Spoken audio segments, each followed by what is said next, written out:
All right, if you're just coming in, hello and welcome. We are going to start the Discipline Secrets class soon. As you may know, I sent you guys a workbook. You don't have to have it printed out. You don't even have to have it on your screen, but it might be useful. If you do like filling out this kind of stuff, I would print it and keep it with you because I have filled it out completely. And that's actually, except for one page, I realized I forgot, but, but you guys are going to help me. That we'll go through it, and it will also just cover all the concepts of what I want to teach you guys. So it's kind of a visual way to do that. But if you prefer to just sit and listen or take notes on your own notepad, that's fine. But I did do the workbook because I think it's also important. I said I put this together as a useful tool. Then it better be a useful tool. So I actually did use it myself, and I found it really helpful. Actually, I got quite a bit of clarity from it, and some new ideas and ways to approach something, things where I was a little bit stuck. So I am a happy Discipline Secrets student. Right, welcome.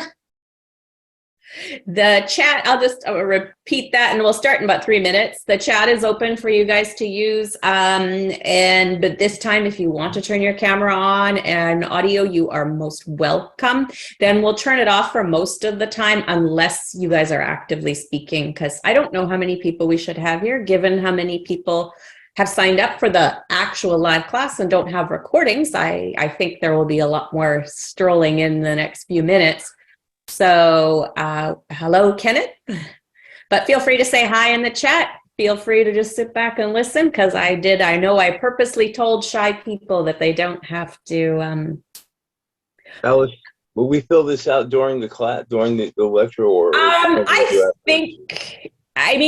would start writing notes, but we're not going to go that slow where you guys will have time probably to, do it in full, because do it in your own time. Pardon? Do it in your own time.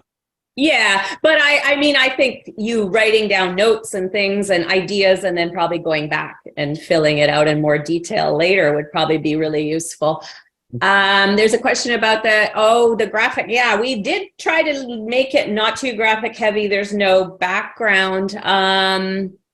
If, Richard, you did get the recordings and transcripts, you do have a Canva editable version of it. You could delete all the images if you wanted, and then you could print it that way.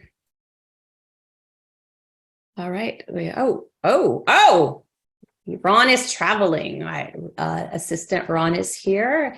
And I don't even know how you say Las Cruces. And you made it, I'm glad. And hello, Snezana from Slovenia. My family is Czech, and I apologize if I didn't do the name right.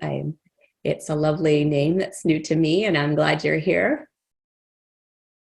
My mother's name is Zuzana, so last 4 letters the same as yours. All right, it's difficult. If you want to turn your audio on and tell me how to say it, I'd be delighted, but you don't need to.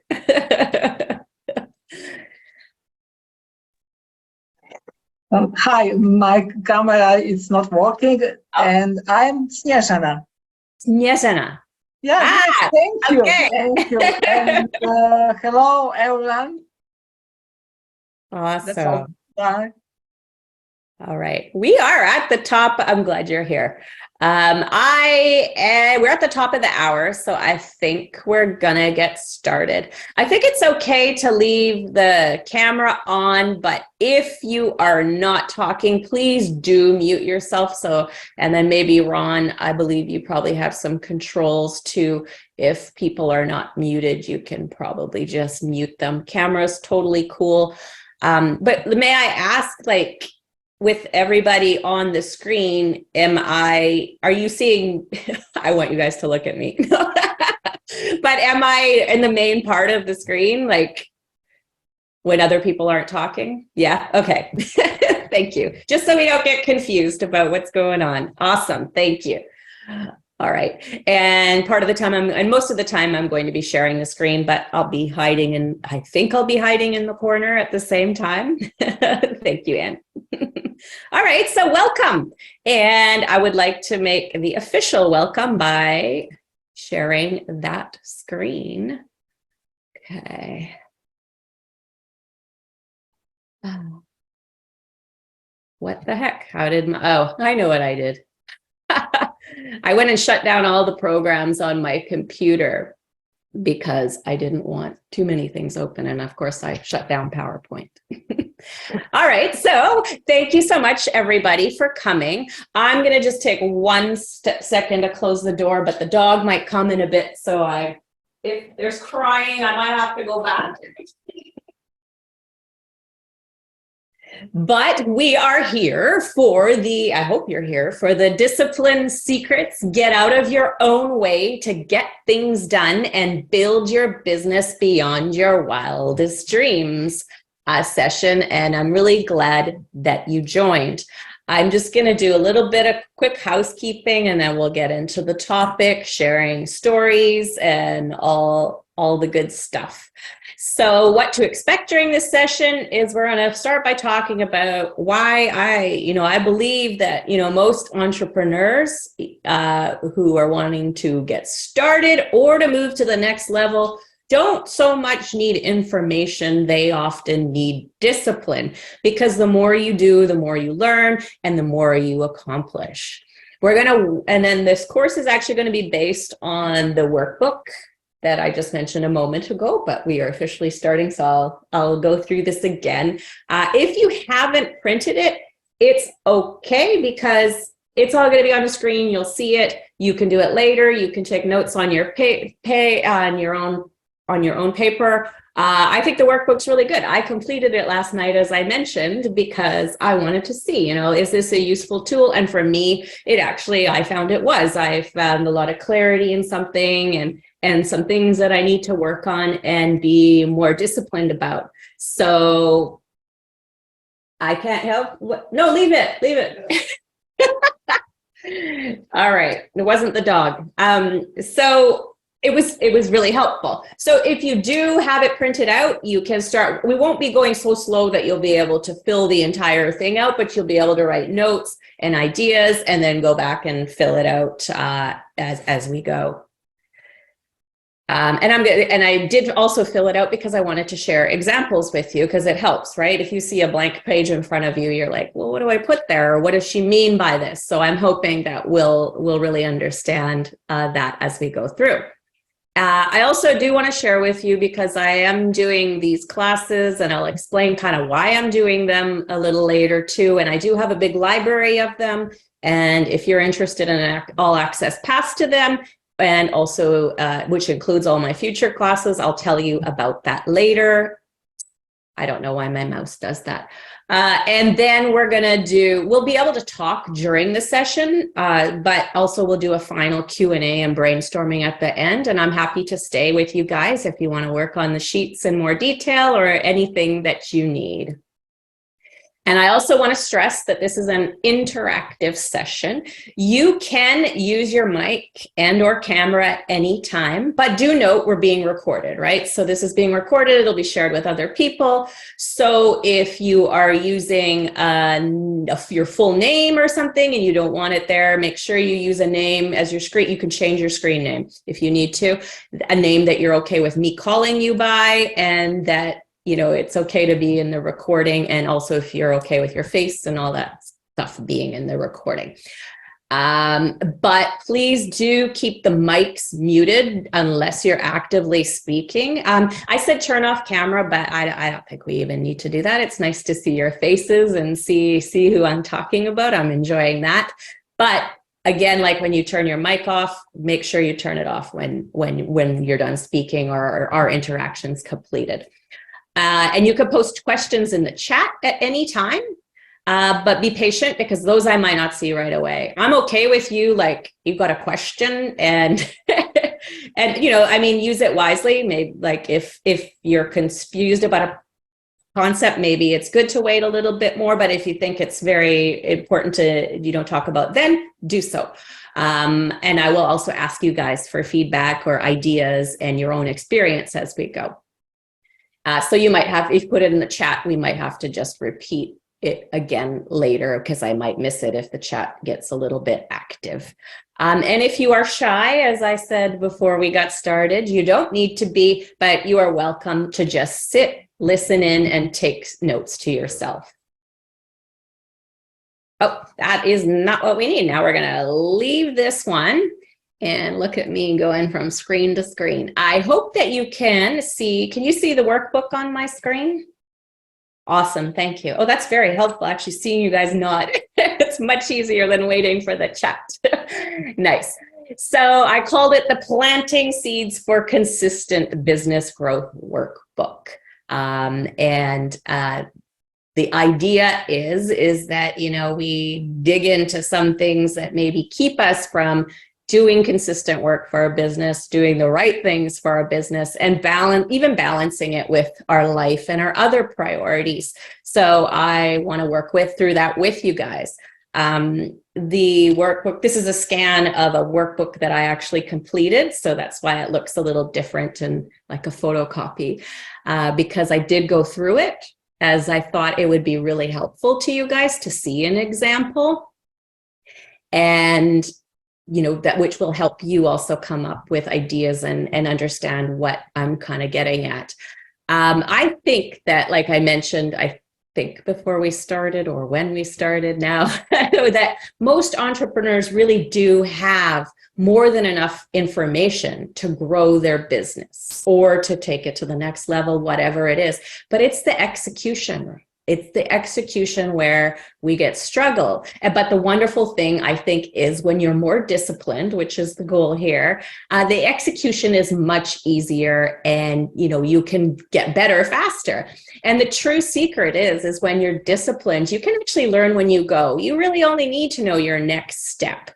And you get doing it and you learn it. You don't need to gather endless amounts of business and marketing knowledge to get going or to go further. I seriously have been flying by the seat of my pants for over 2 decades now, learning as I go and diligently working on my business, creating a pretty amazing content empire, if I do say so myself. And it's been wonderful because I am the type of person who doesn't want to read instructions. I'd rather just go do it, see how it works and what I can do better. And I know not everybody is like that, and you may never be exactly like that, but the more you can implement that kind of stuff, just moving forward and learning and working consistently, the better it goes. So this workbook and class is going to help us dig deeper into, why consistency might elude you. Sometimes it's just up here, right? And how to correct and capitalize on all your existing strengths. Even if, in the past, you maybe thought those strengths, some of your negative things or weaknesses, that really you can turn them around and make them something useful to your business. So the workbook is the companion to what we're talking about right now. And obviously you guys are here, so you're doing this step of listening into that so you could see the examples and get a deeper explanation. Each part of the workbook actually coincides with the topic and the lesson. So it's worth completing in chronological order when you go and do work through it or taking notes as you go with us. And there are some sheets in it you'll see that say worksheets. Those ones, and there's a note too, those ones might be ones that you'll print out multiples later as you need them, and they will probably be useful. And also, I will mention it again later, anytime you do have questions outside of this session, join us in the Design Your Dream Life with Alice Seba Facebook group, because I'm always happy to help. So I will show you. These are the 7 topics here. So if you guys, when you signed up, you watched this video and you didn't need to watch it, don't worry, it's just 3 minutes. It's very brief. It kind of outlines the topics that we're covering about, defining what your business goal really is and, digging into those mindset things that kind of keep us from being consistent. We're also going to discover our superpower, and all of us do have one, and how you can leverage that to grow your business, and also to create better priorities in your life so that, everything fits, because that's a big challenge too. Many of us have these big grand ideas about our business, but then our lives have, a lot of other things going on. So how do you create that balance?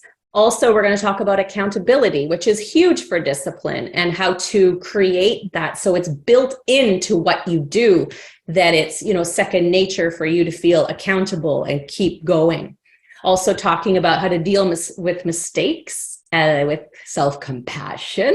And if that sounds airy-fairy, really just looking at it as a learning tool, that mistakes are a part of life. We're going to learn how to learn from them and just keep moving.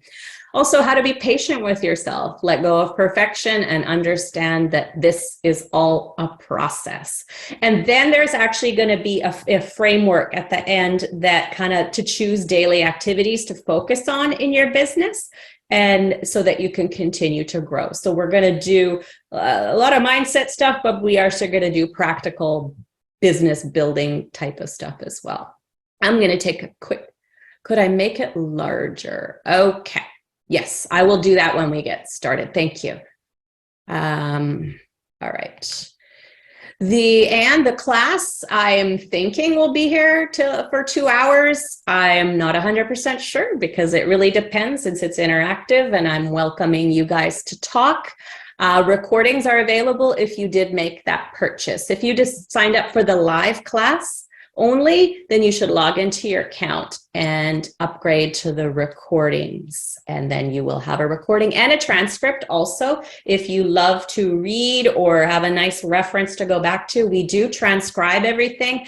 And my assistant Ron, who is here, he also goes in and edits them quite heavily, because if you've read transcripts, it's just like words after word. And it's like sometimes doesn't make sense, because we do not speak with as much clarity usually as we do writing, but it's body language and stuff that helps. So he divides it into sections and makes it much easier, making it a useful reference document for you. So we'll go back to the workbook and let's figure out how we can have it the best. You're probably right now. I hope that's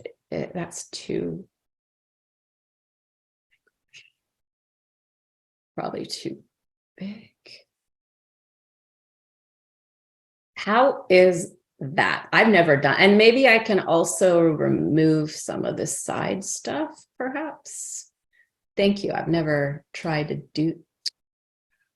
I don't. What if I close print production? Okay, that didn't make much difference. All right. How is that? I mean, also, if you have the document, you can also open it on. See that little arrow in the gray vertical column halfway down? Sorry. You'll see a little on the right. I think I probably have there's video. a gray vertical column, and just on the right, before all the writing on the right, there's a gray vertical column, and there's a tiny little arrow in it. Oh, to close it? Yeah. See that little arrow right? No. No. Between that writing and the main part, there's a gray vertical thing, and we're halfway down that.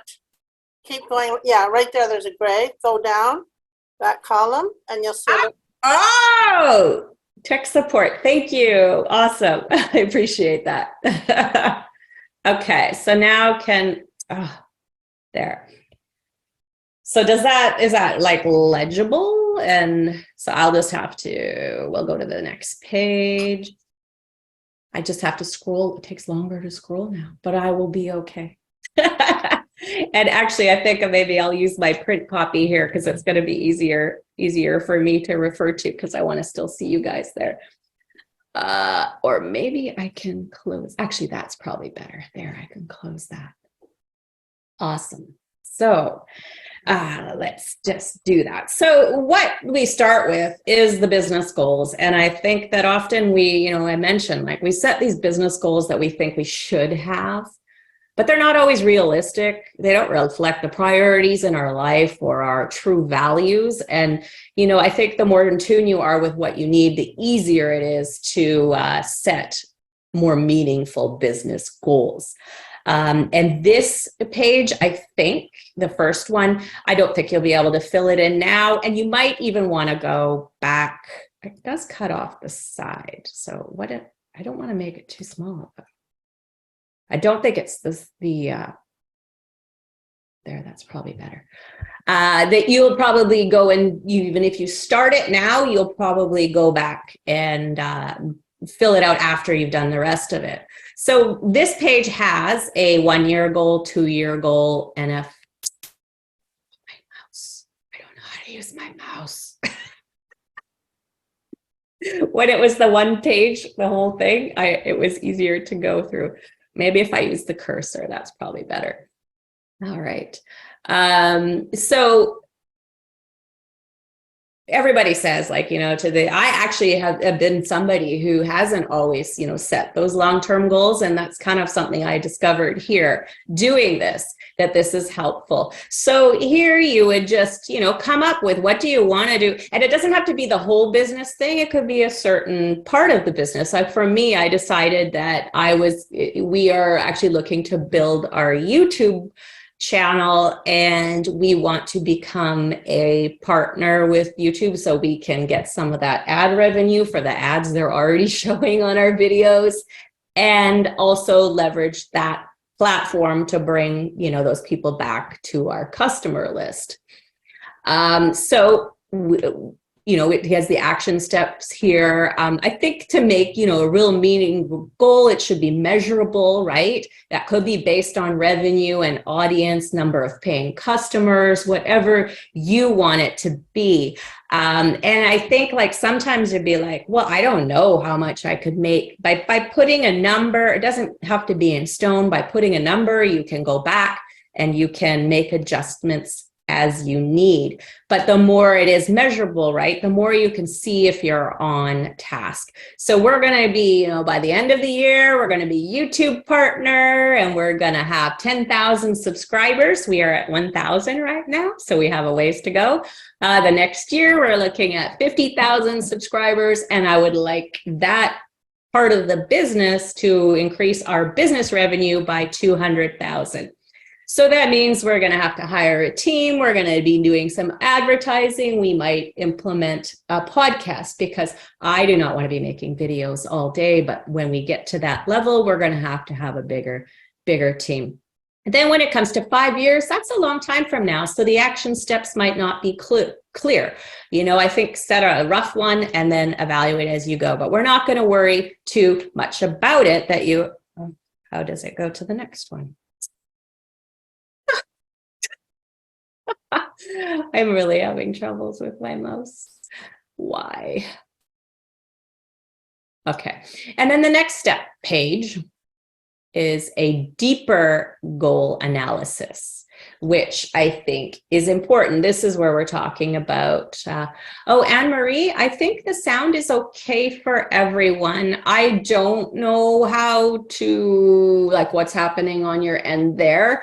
But sometimes logging out and logging back in helps, or look at your computer settings, maybe perhaps your speakers are off or something like that. And how is she going to hear me if I say that?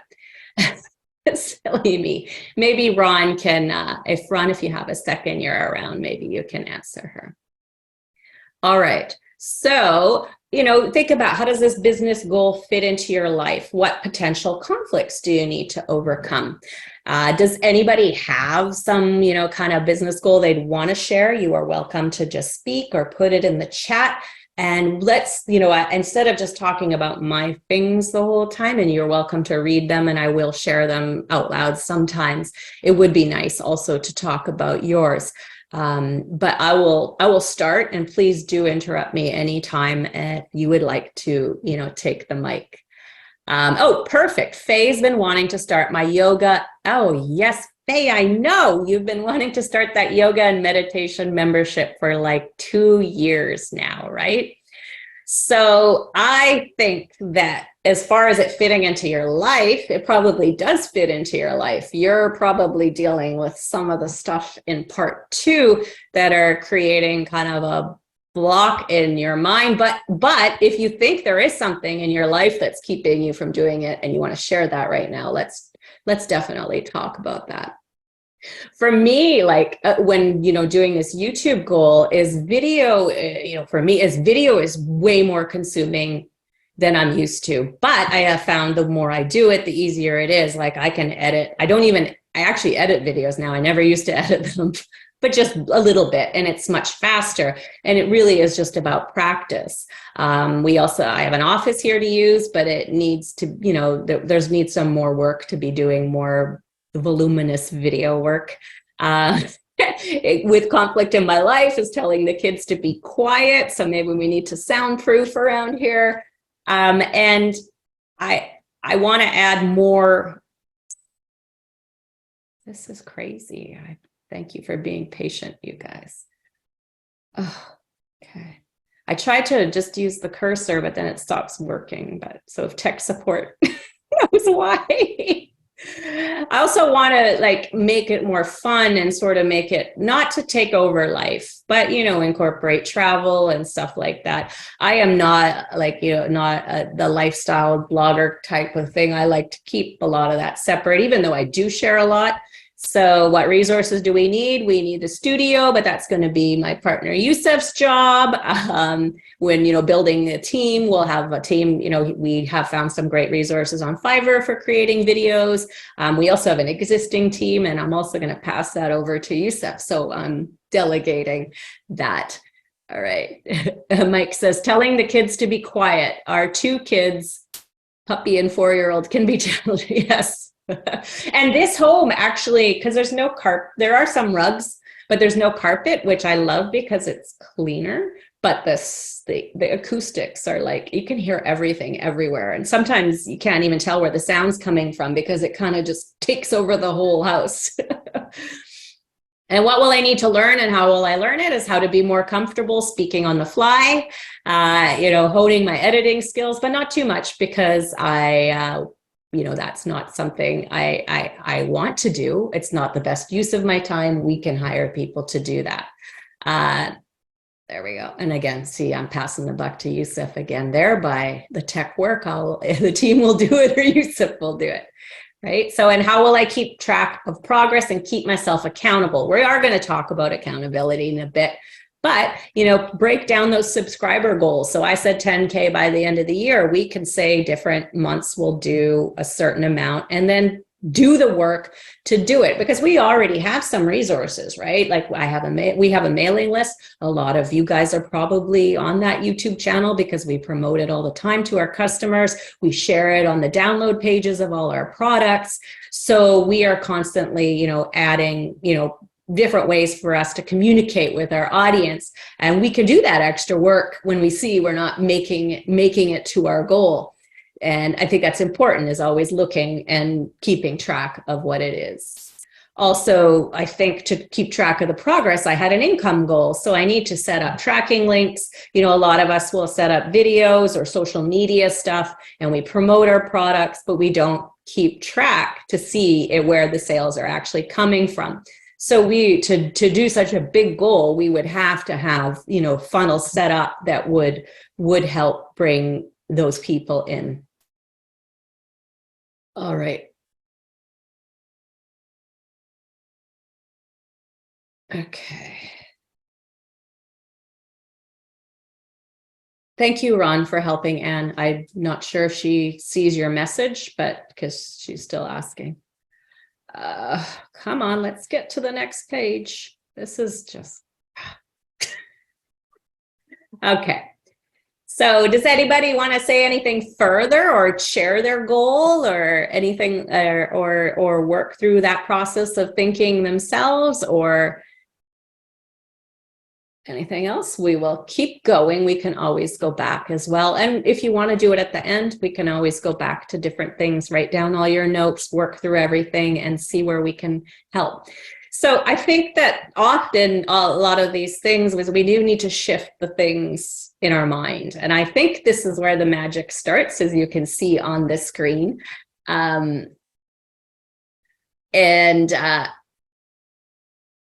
where we're going to turn some potentially negative things into strengths to keep you focused, disciplined, and moving forward. For, I think there's usually it's all up here, right? It's stuff that we can fix. So I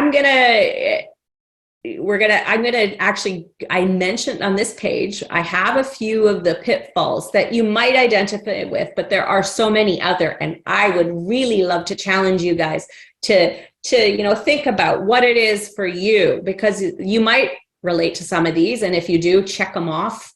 I actually only checked off one or something, but I'm going to go through these because I think they're useful, because I'm also talking about the pitfall, but also the correction that you can make to make it work for you.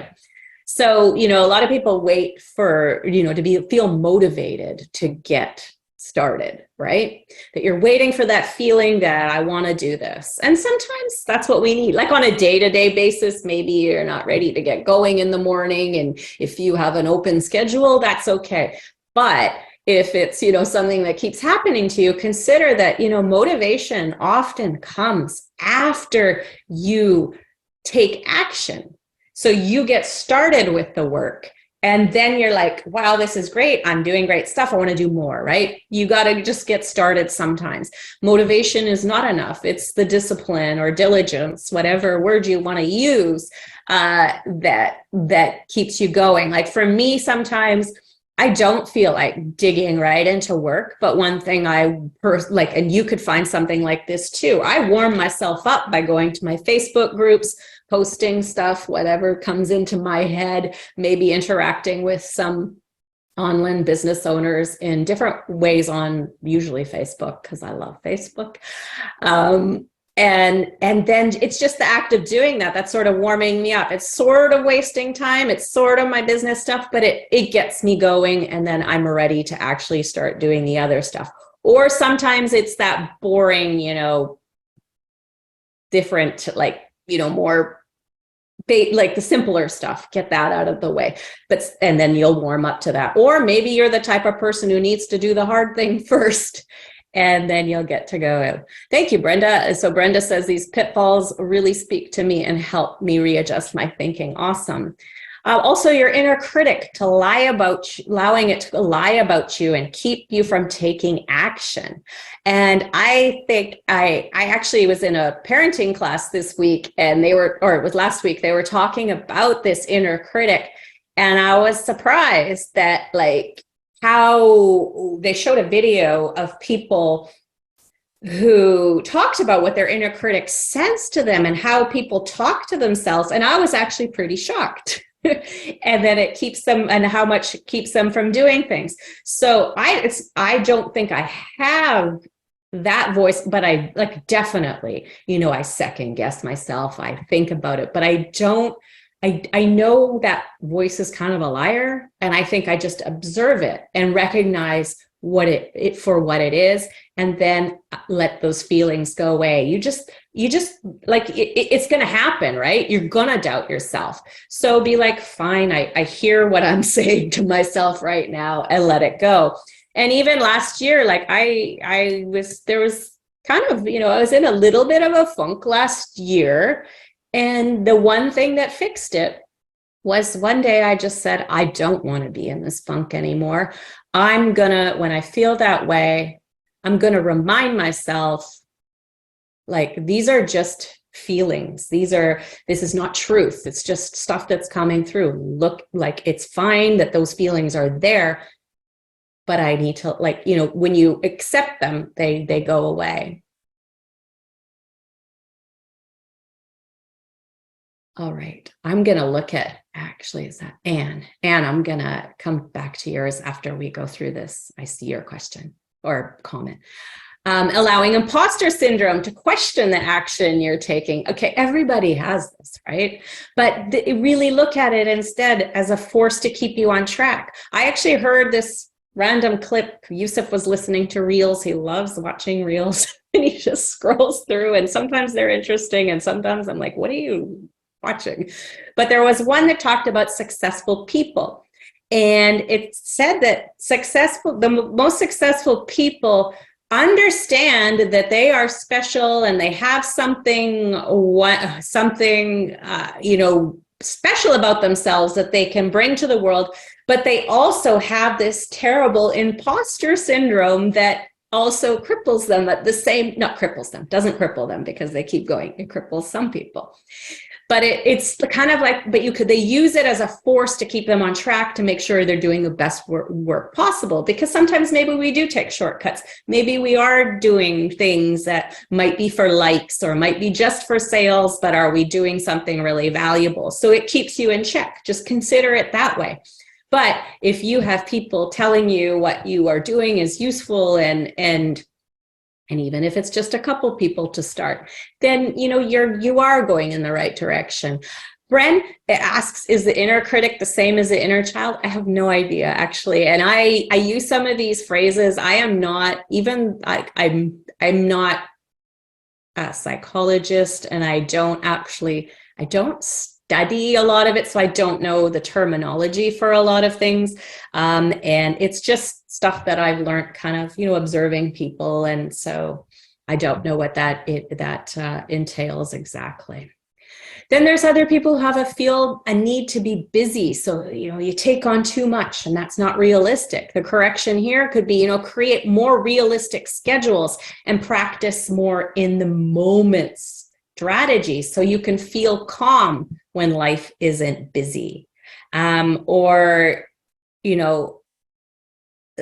Maybe you just push yourself too hard. Someone wrote that too. They said, I got rid of all of these in my group. I shared this little sheet. He said, I got rid of all those, but sometimes I just push myself too hard. And I'm like, yeah, that's also a problem, because when you push yourself too hard, you end up often not completing stuff. So you have all this progress and then you stop and then you're sort of backwards.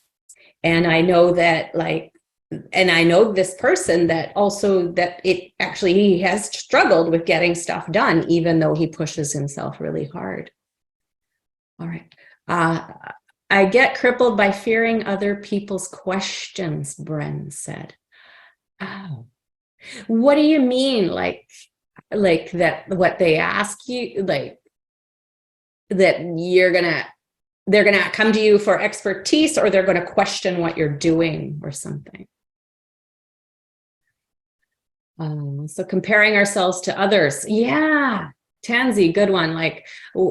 Comparing yourself to others is that I see when people are doing well and turn that into a source of motivation and understand, I would have people tell me often oh, this is easy for you to say because you're already you're already successful. And it's but wait, where do you think I started? I started with nothing, right? I did it. So you just have to I'm not speaking to you, Tansy, directly, but that person, who says that to me, it's well, that means you need to do the work. And I think, learning to be happy for people when things are going well for them and making that shift, because I'm also human too. And sometimes I really made the shift because generally speaking, I am obviously my friends in real life, I'm always happy when things go well for them. I don't find myself being jealous or worried about that. But sometimes on social media, that little negative thing goes why are they doing that, and trying to make themselves look so good or whatever. And then I have consciously tried to correct myself, be happy for them, they're happy about it, and we're all just doing the best we can, so let's just be happy and let people enjoy themselves. I'm always shocked at I love studying people, and I read the comments on social media and I see I always go to the comment section because I don't know why I enjoy this dumpster of comments on Instagram and things like that, because it makes me learn about people. And I'm surprised but not surprised that people always think their opinions are so important. Someone's just enjoying themselves and wanting to share something and you don't like it or it bothers you because of this, and it's it's not even about you. It's not relevant to you. So learning to just like let some of that go. All right. As Sarah says, inner critic and imposter syndromes are big pitfalls for me, especially as I typically work home alone. Experience and momentum are huge for getting out of that funk, I think, as well. And thank you for the magic advice so far. I'm really happy to hear that. And Sarah, I know that you're also a ghostwriter, and that probably like gives you a place to do really great work, but kind of hide as well. And I know you are super, super talented. And I'm going to talk to you about that sometime soon too, outside of here. And like, you know, let's, you know, you should shine, and with your, you know, get the recognition you deserve also for the, you know, the really great work you do. And I think you have a lot to offer out there to, you know, the general public, not just individual clients. Gary is a hobby psychologist. Me too. I don't like go read psychology stuff. I just watch people. All right. And I feel like I know there was one lady who gave a lot of details about her business up top, and I've lost that comment. And I didn't forget about you, but I might not be able to find it again. I'm going to call on you again if you know which one I'm talking about. It's just that you were mentioning specific things about your business. I wanted to come back to it. All right. I love all your comments here.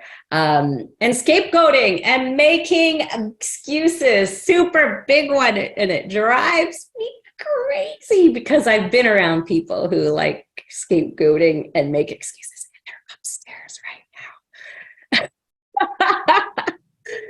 But like, you know, it's easy to say it's this situation or this happened and I couldn't do it, or it's that person. But seriously, like it really is all up to us. Because even when we face obstacles, it's our job to find the way around them, or to make the most of it, or to even make it better when we hit an obstacle. That's what I find. And I'm really trying to think of an example. And when we get to mistakes, I'll talk about it. Is that really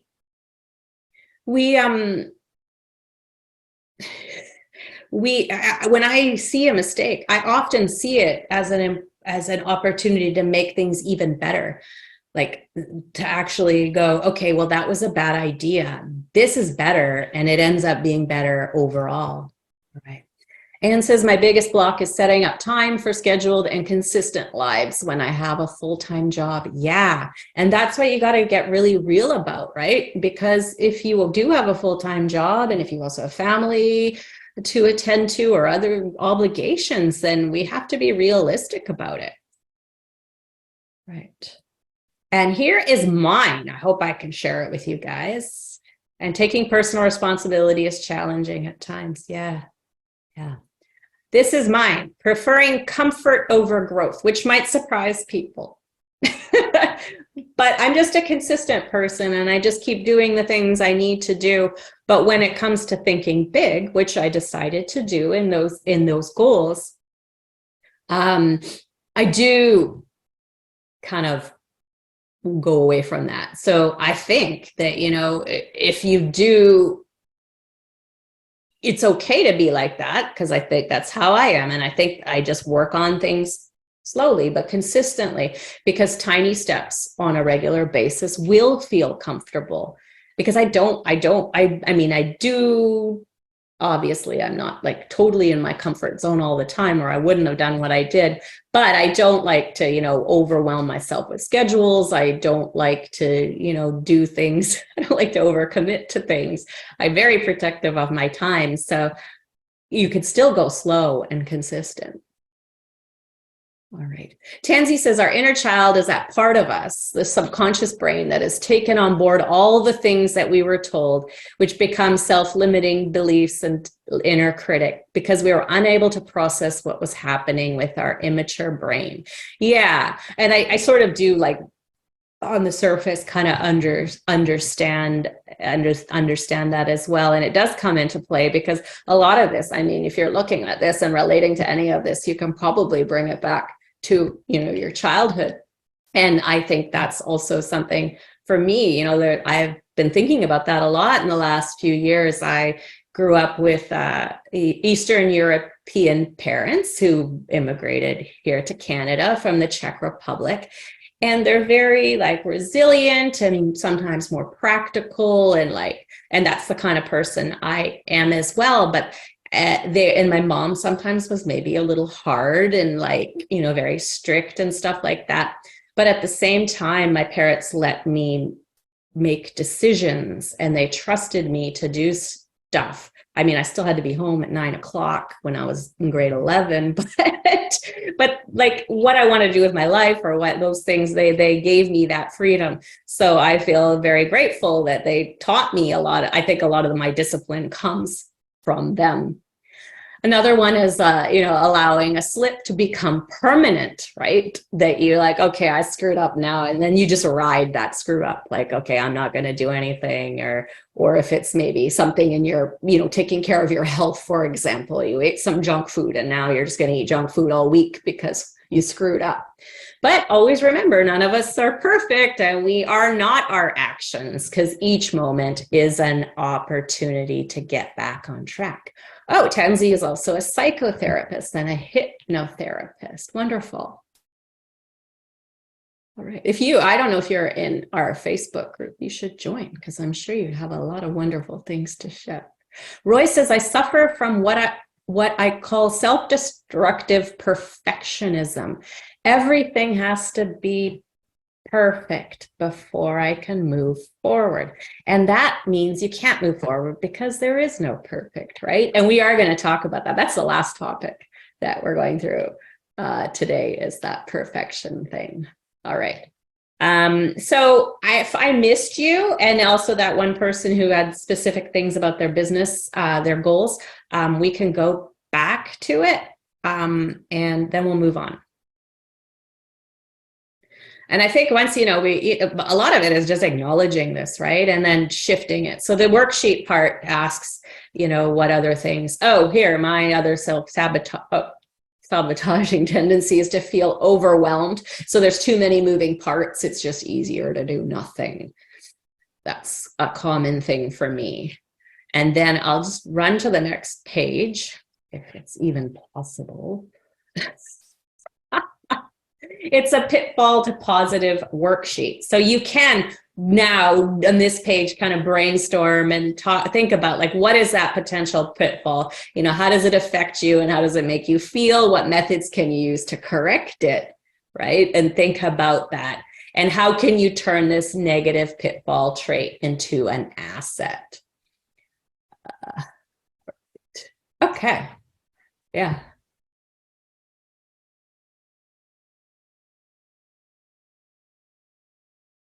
There we go. So let's talk about this thing. So now that we saw some potentially negative things, we might realize that, these are actually very powerful things if we turn them around and look at them different. But let's think about the big superpower, like what you actually have as a superpower, the cool thing that you can do really well. And everybody has one. So if right now you feel like you don't know what it is, that's okay. But I was really happy because I actually posted this question in the Facebook group. And I was so happy about so many people right away just went ahead and acknowledged their superpower. And I think that's wonderful. So I actually made a possible list of some superpowers that came from a lot of what those people said. So they talk about persistence, willingness to try, problem solving, creativity, honesty and integrity, embracing the moment. That's what I think in some ways I do. And then in some ways I don't, because I have a lot of anxiety sometimes, which I think is partly it's a physical thing as well, right? So empathy and understanding people, that actually I boxed that one. And I thank the Instagram comments for that, because that's how I know all this. No, I'm just kidding, but it's kind of true. That I think that is my big superpower and the one I'm going to show you on this worksheet. And if you guys want to talk about what yours is, we'll do that as well. Some people said research.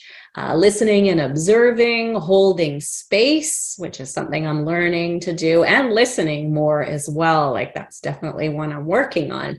And not accepting limits, which is largely true. But my thing that I do is that I actually believe I can do anything I want, but I often don't want to. So I never think I can't do it because I feel that's how I was raised. And not that my parents said, oh, you can be anything you want. They just allowed me to be. It was quite wonderful, like that they were able to instill that in me. So I'm going to go through this part because I think it's really it will help you guys understand kind of how you can use this part of the worksheet to figure out your thing. So it starts by asking you, describe your superpower in detail. Where does it come into play? How does it make you feel? So I said, understanding people truly is my thing. I can see what's hurting people and have great empathy, even when people do wrong. It mostly makes me feel good because I want to know how it makes you feel, right? And it's a superpower that mostly makes me feel good as I feel I really help people and spark great discussions about different things. But sometimes I am overwhelmed by the loudness of the world and the narrow-mindedness of people, and black and white thinking definitely frustrates me. So it's a good thing, and it's also sometimes a bad thing. But I think if I want to turn the noise off of other people and their feelings, then I can do that. Every time. Okay. And then the next question is, how does and if you guys have your superpower, start writing it down. Maybe we can talk. How does your superpower benefit others? I can help people achieve their goals and break through their BS, which I'm trying to help you guys with right now. And we all have BS. Mine's going to be coming up. And I've already shared some too. I can have, productive, controversial discussions with people. Like I could talk about politics and religion and things like that. And even with people with really strong opinions, often, not all of them, because some will just be angry anyways. But it helps other people see new viewpoints. And obviously that effect is also for me. I also get to see new viewpoints, which comes up in the next part here. I have to make that. I don't know if that looks blue when you guys see it, but I have to do that to make this cursor work. So the superpower, how does it benefit me, is the more I understand others, the more I understand myself. And I'm able to grow as a person and a helper. I learn a lot about the world, people's experiences, and usually wait, let me just read that over here because it's cut off a little bit. I learn a lot about the world, people's experiences, and I can usually see okay, I know what I'm trying to say there. So I usually could see when I end up talking to somebody who seems to have a very different opinion, that in the end, we often are meaning the exact same thing. We're just saying it differently. Sometimes we just have totally different opinions and it's like not together. But I think more often than not, we just, we use different language. We think of words differently or concepts differently, but it's the same thing. Even when I was talking about this class in the group, there was a lady who said, it was Lily, I think, and she said that she didn't say it this way, but basically that she gets triggered by the word discipline because it reminds her of her Catholic school upbringing and the discipline of the nuns and things like that. So she likes to use the word diligence. And when I thought about it, I'm like, well, diligence doesn't seem to cover the whole thing. It's like, that's an activity. Diligent is being diligent in work. Discipline is an overall thing to me. But when I read the dictionary definition, it doesn't, and I read other people's opinions on it because I was curious, and other people see it all so differently. But in the end, we're still trying to cultivate the same thing. All right, let's talk about your superpowers, guys. Okay. Oh, I'm sorry. So I'm at the beginning. I find it overwhelming to even find the step-by-step booklet. Okay. So Ron I don't know if Ron's still here. He could give you a hand, or also, just the emails that you received about this course, just reply to the email. He'll give you a hand. And yeah, it is hard to change, right? Bren, I understand. And when you come from something that really hurts you and makes it hard to to function as we see other people are doing, and we think, why can't we do that? I totally understand. So Ron can certainly give you a hand. He might be able to even email you if he's able to find you as well, and make sure you have it. You don't need to worry about the booklet. I think for you too, like that's something, for after the class, yeah, go do it. Don't worry about it now.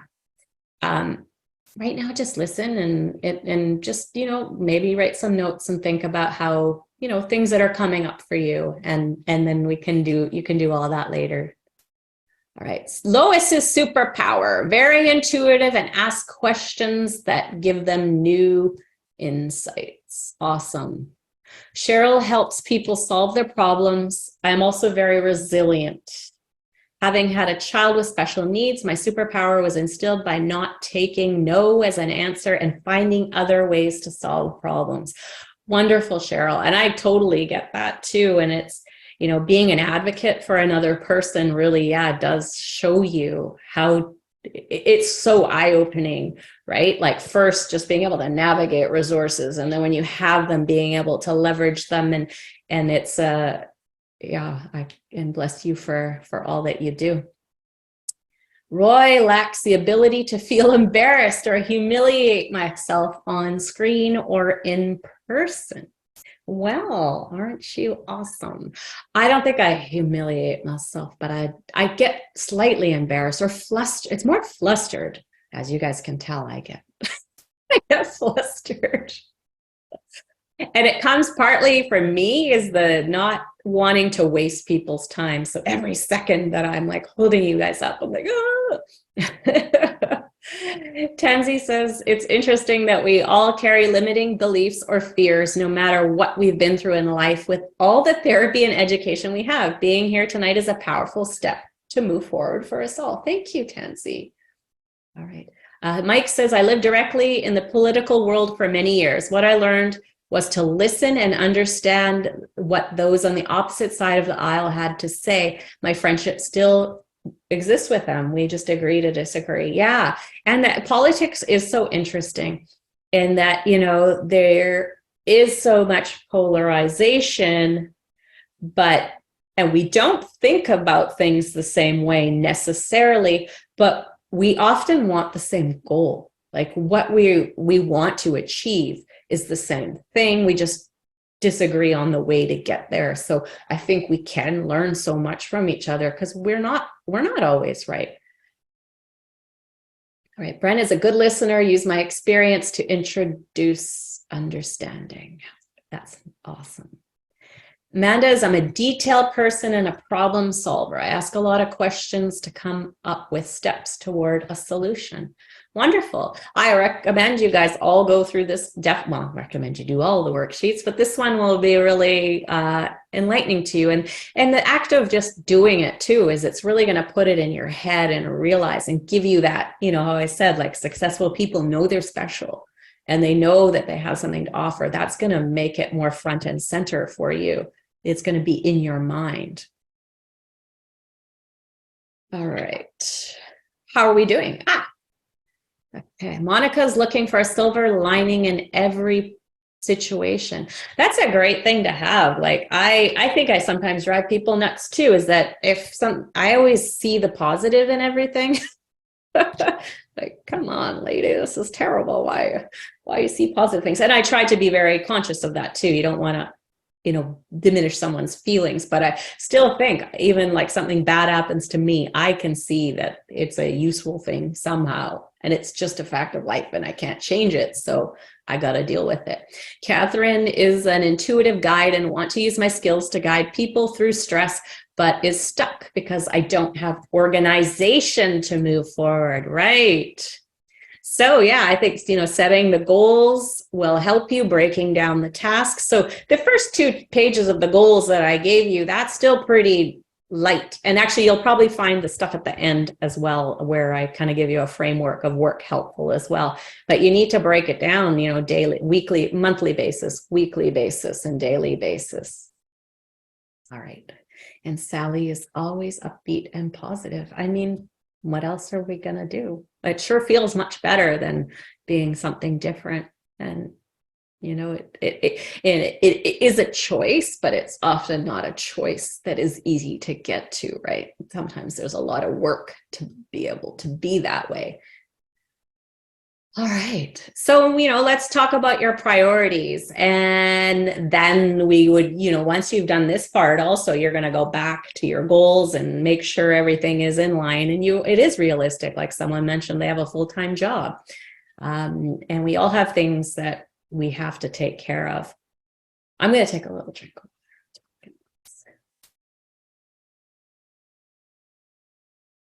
I think here, like for priorities, when it comes to everyday living, there are 3 things, basic things that we can't get away from. It's our health, how we make a living. Sadly, we have to make a living. We humans created a society where we have to do that. Although I'm thinking of going to live in the woods in the next 20 years or so. And our relationships. I think those are the 3 things that we should that are the main thing, right? Everything else is kind of noise, or it fits in those categories. And you need to balance those. And when I say health, obviously I mean physical and mental health, or spiritual. I actually it says mental health on there, and I wrote in, yours says just mental health, but also spiritual would be part of that, in my opinion. So you can, these boxes are really just, a place for you to write whatever, like what's important to you, what struggles do you have, go into as little detail or like in different areas, however you want to do that. And just the writing it down kind of will help you get it a little more clear in your head. So there are 4 boxes because I divided the physical and mental health there. And then, so once you've done that, all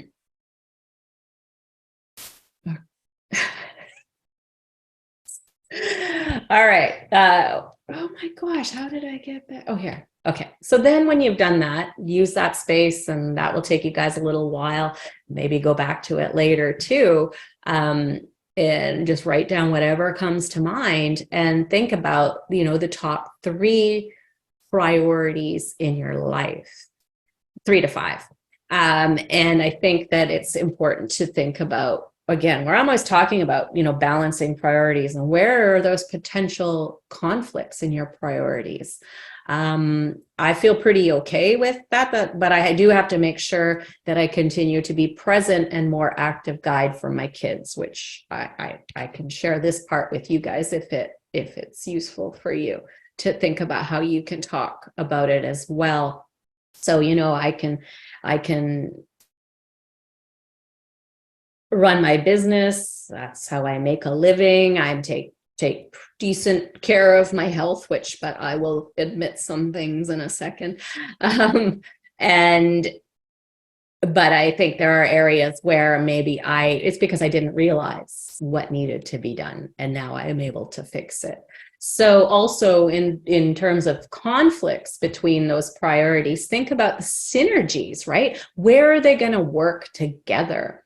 So I do yoga every day. I love yoga. Yoga saved my life when I started to have crippling anxiety.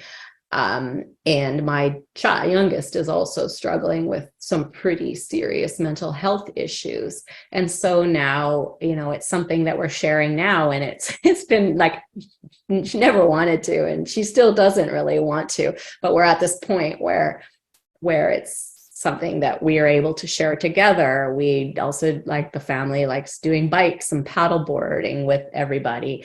Also where I have mixed my relationship with how I earn a living.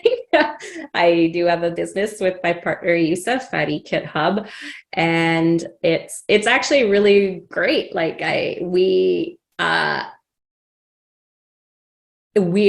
really good at work. I don't know how to explain this, but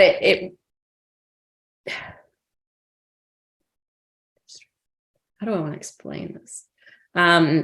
We have like this really solid, I think we had a really solid friendship and then relationship where we can like just be so real with each other and, you know, say exactly what we're thinking, but not take it personally. And it's been wonderful to grow a business with him as well, because at the same time that, you know, we are so real and honest, you know, we are working through our own crap and helping each other work through our crap.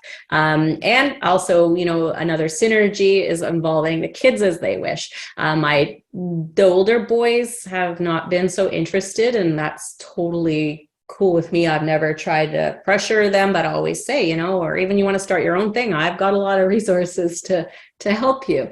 But my youngest, if you're in the group, she actually helped put some of this workbook together because I was having troubles wrapping my brain around Canva. Not that I don't know how it works, but the way Canva puts stuff together, it impedes my kind of creative process and like being able to like, I don't think in Canva basically. I think well on paper or in lists and things like that. So it was really cool that she's trying to be part of that. Laura, I have 3 children. Oh, so come on. Then you put your list after, you know, thinking about this, the 3 to 5 priorities of your life. You know, obviously mine is my health. I didn't put a lot of detail here. You could put more detail, like what you want to focus on and things like that. Kids and partner are number 2, and business goals. But what I realized is that my business goals, you know, ultimately the better I am at number 1 and 2, the better I do at 3. And that's so great, right? You know, I take care of myself because I'm sharing a message and trying to live what I say. And I love communicating with my community, with you guys, my customers, like that. I learn so much from just doing this, right? So it all goes together and it's such a wonderful combination. And my, you know, priority 3 is really, it says biz goals, but ultimately it's to help people achieve their goals and live their dream life. Right. Anybody want to share any priorities or how their priorities might be in conflict or they might kind of go together? When you can find that kind of synergy between them, it's really cool.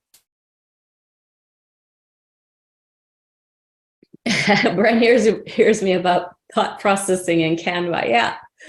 So I'm glad I have someone on board. I mean, we do have teams that do workbooks and stuff, but it's nice she's here and we can maybe do some cool things together as long as she wants to.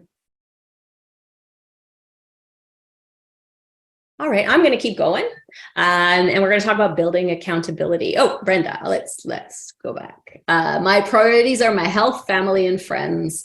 Although sometimes I just want to do my own thing. Yeah, it's interesting too. Like when I did the boxes, I'm still on camera. I don't see myself, but I am on camera, right? I think I just closed the thing because it was in my way.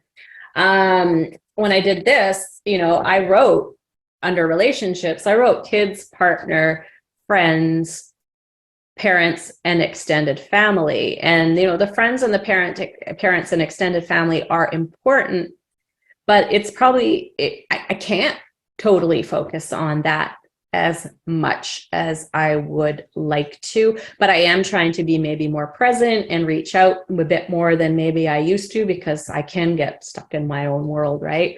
In my daily world, who's in my home and that stuff. So I'm trying to do more of that, but I also realize that, you know, I'm being a full-time caregiver to somebody in my family who needs a lot of help, and that's a lot, right? And it's a little sad because my mother is also sort of in the same position because she is a caretaker for my father who has Parkinson's and dementia. And so I'm not able to help her as much as I like, but as I mentioned, she's kind of like that resilient Eastern European woman who doesn't like to accept help anyways. So it sort of works out. But I find that the more I, reach out to her and just talk to her, that someone's listening to her, that makes a lot of things, because you can't be everything to everybody. And I want to be, I appreciate my parents. So I didn't mean to minimize that, but we still can't do everything. We can't be the perfect person who's always there for everybody, right? We do have to make those choices, but there are little ways that we can make a difference to the people who are still important to us. All right, so let's go on to accountability. And I really think that the easiest way to get things done is to feel that you have an obligation to do it. Sometimes we naturally find motivators to stay accountable, but it doesn't always come easy. So you might need to engineer some of those things. I also put in here a list of ideas, and you might come up with your own. So, frequently review your goals and plans to see if you're on track. So make sure you do those first couple of goal setting pages, but then also break that down into, again, monthly, weekly, and daily tasks. Oh, I'm glad you're back, Tenzi.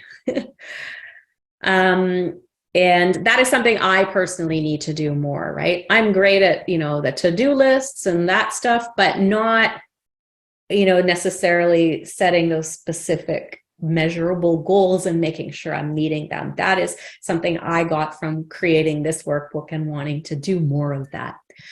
Tell your friends and family of your goals and plans where appropriate. Now, you have to be careful with this because not all your friends and families need to know about your goals. It's usually people who are really supportive of you or understand kind of what you're doing. Trying to share it with everybody who doesn't understand it or might be worried because you're like, they quit your job and they don't understand that because they believe in working and collecting a pension and stuff like that, then those aren't the people that you're going to get accountability from. And you need to have that filter. But, getting to know if you don't have that in your personal life online, there are so many of us people doing this online marketing thing in my group, for example. And I actually find just Facebook in general, because most of internet marketers, us, the smaller business owners, we're on Facebook, and those are my friends on Facebook, which I also still consider them real friends, even though I put it in quotes. But I'm always interacting with them, seeing what they're doing, and it's a great people to talk to and build those relationships with, so that you are building that kind of accountability. Telling your audience and customers what you're building, when to expect it, and make it happen. That's my favorite. A lot of times you think, okay, I'm going to build it, get it ready, and then I'm going to tell them, but do it the other way. Tell them first, and then you should go through with it. A lot of people probably need to fix their environment, right? It could be the people around you, the distractions, and that's a really important thing. If you find you're sabotaging yourself because of the friend that keeps asking you to go to the pub or there's not a negativity around you or something like that, you need to change that. Or if you are trying, for example, do something with your health and you're keeping junk food in the cupboard, it's that kind of stuff, right?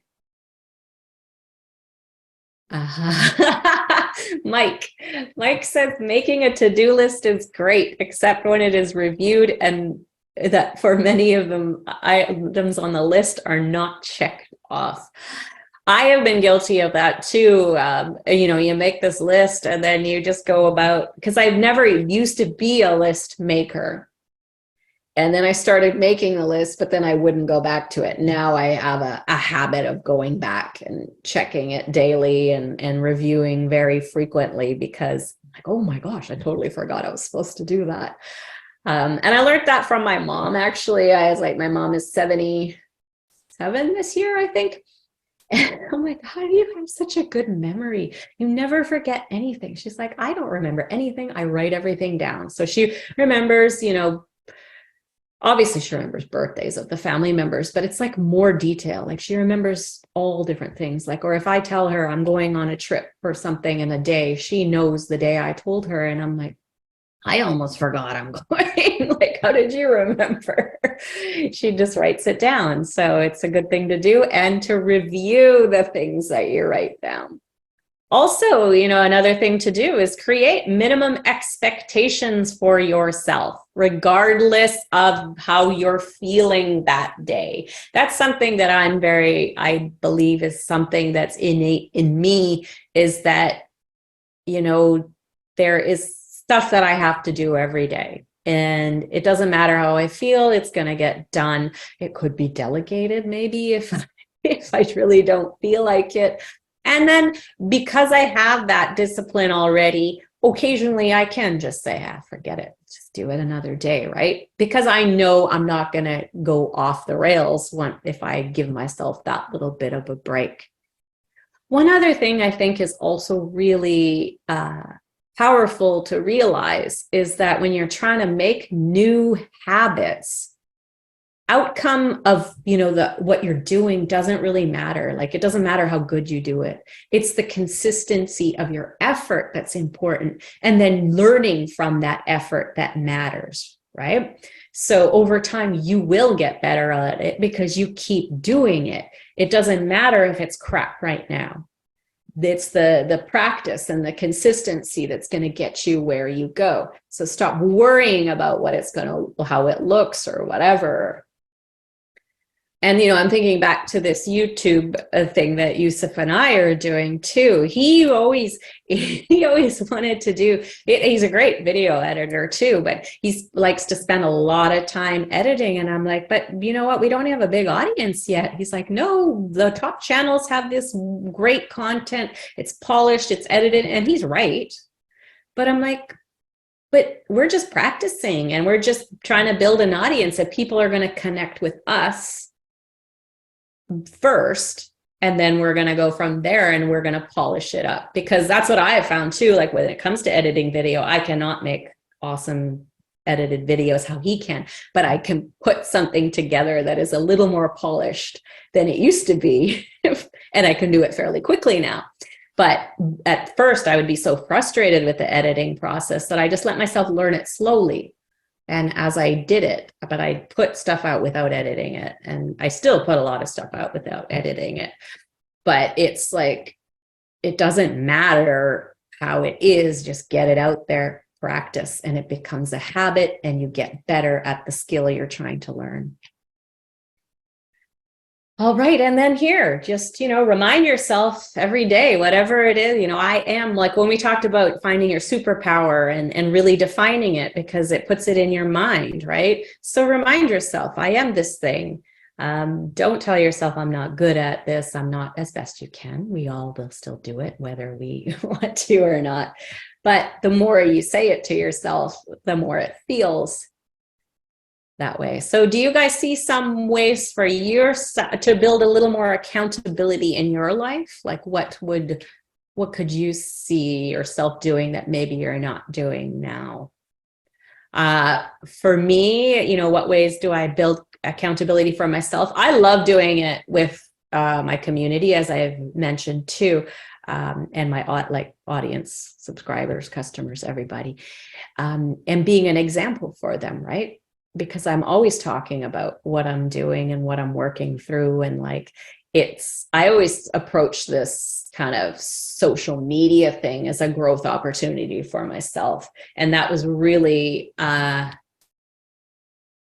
kind of something I didn't do consciously. It's just how it worked out. But it's amazing how, if you switch from using social media as an attention seeking thing and looking at it as more of a growth opportunity for yourself to talk with people who you can have difficult or challenging conversations with, or learn from, or or, you know, share the things you're going to do and be accountable and learn from it, it's such a powerful, amazing tool. So, but when you're focused on like, can I get likes? Will people want to do this? Then it's like you're not growing through well, you will grow through the process, but not as much. I always think social media is like, for me, first and foremost. I share the things I want to share. And obviously I keep my audience in mind as well. But when I focus on what I want to share, that audience I create are people who are like-minded, the people I do want around me. Right. Brenda says, I read the comment above, but I'm going to read Brenda's first. I need to join a group or get out more to discuss my life with others. I feel so isolated sometimes, and my husband doesn't understand what I'm trying to do. I tell him my goals, however, I don't always live up to them. Yeah, I think I'm also blessed to have figured or had the opportunity to do that. Like my first interaction online was, you know, in 2002. Or not online, but I mean to do business, right? And it was a message board forum. And so I started being in a community, right? And I've always been part of a community. And then I built my own communities. And it is an amazing thing. Like, I think, you know, people talk about this virtual world and it's not real, and those aren't your real friends. And it's like, they're so amazing. Like the people you can connect with out there.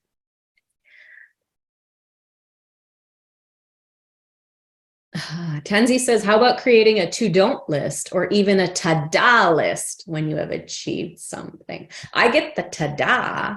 I don't understand the to-don't. What would be on a to-don't list? Right. Laura says, I bought the domain ADHD Adult Accountability years ago to help myself and others to be more accountable in living with ADHD. Hope to get started soon. Yes, Laura, you can do it.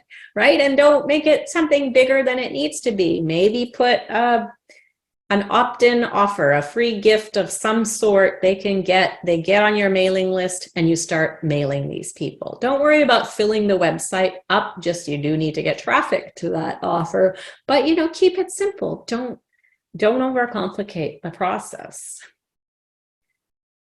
And Brenda is into it as well. You better send Brenda a promotion for your site, Laura. All right. And Richard says, excellent URL. Tansy, what to let go of, what doesn't really need to be on our to-do list. Yeah, yes. So I get you. Very good point, right? Some of those things are delegating things. Some of those things just don't, they don't need to be there at all. And when it comes to our businesses too, we often do think, we have to do these things. We have to post to Instagram, LinkedIn, Twitter, we got to do it all and all this. But no, you don't. You do the things that work, and then you see how they work and how you can improve them. And, just doing the same, because it's true. Probably a lot of people maybe even have discipline to do these daily tasks each day, but those tasks are not the right tasks, right? So that was great. All right. And Tansy also agrees, Laura. Well, Laura, we all need your website. You need to get started. Thank you, Bren. Okay. Oh, there is more questions about accountability on the next page. So, so we did talk about what you'll do. So, I didn't say that. So yeah, I said I like doing it with using my community. I also want to be more of a team with Yusuf and my kids, because we do work together, but I realized through this too that Yusuf and I need to communicate and, set those goals together and figure out what we're going to do, what we need to do, what each of our role is in there. Because sometimes we do have roles in our business and we're doing those things, but we need to come back together to see, if this is working or what we need to add. And there's a lot more things to discuss. And what do I need to make it work to do that? I need to do more conscious planning. I mean, I'm great at planning products. I'm great at getting it done, but tying it in with those goals, right? And tracking things and checking in with those goals more frequently. And how will I make it sure it's working? I can make a check-in schedule, right? Put it on my phone to remind myself on a certain day. Maybe it's the first of the month, maybe it's something else. And having a team meeting schedule as well. All right. Okay. Let me use the cursor again here in case there's anything else. Community, myself. Yeah.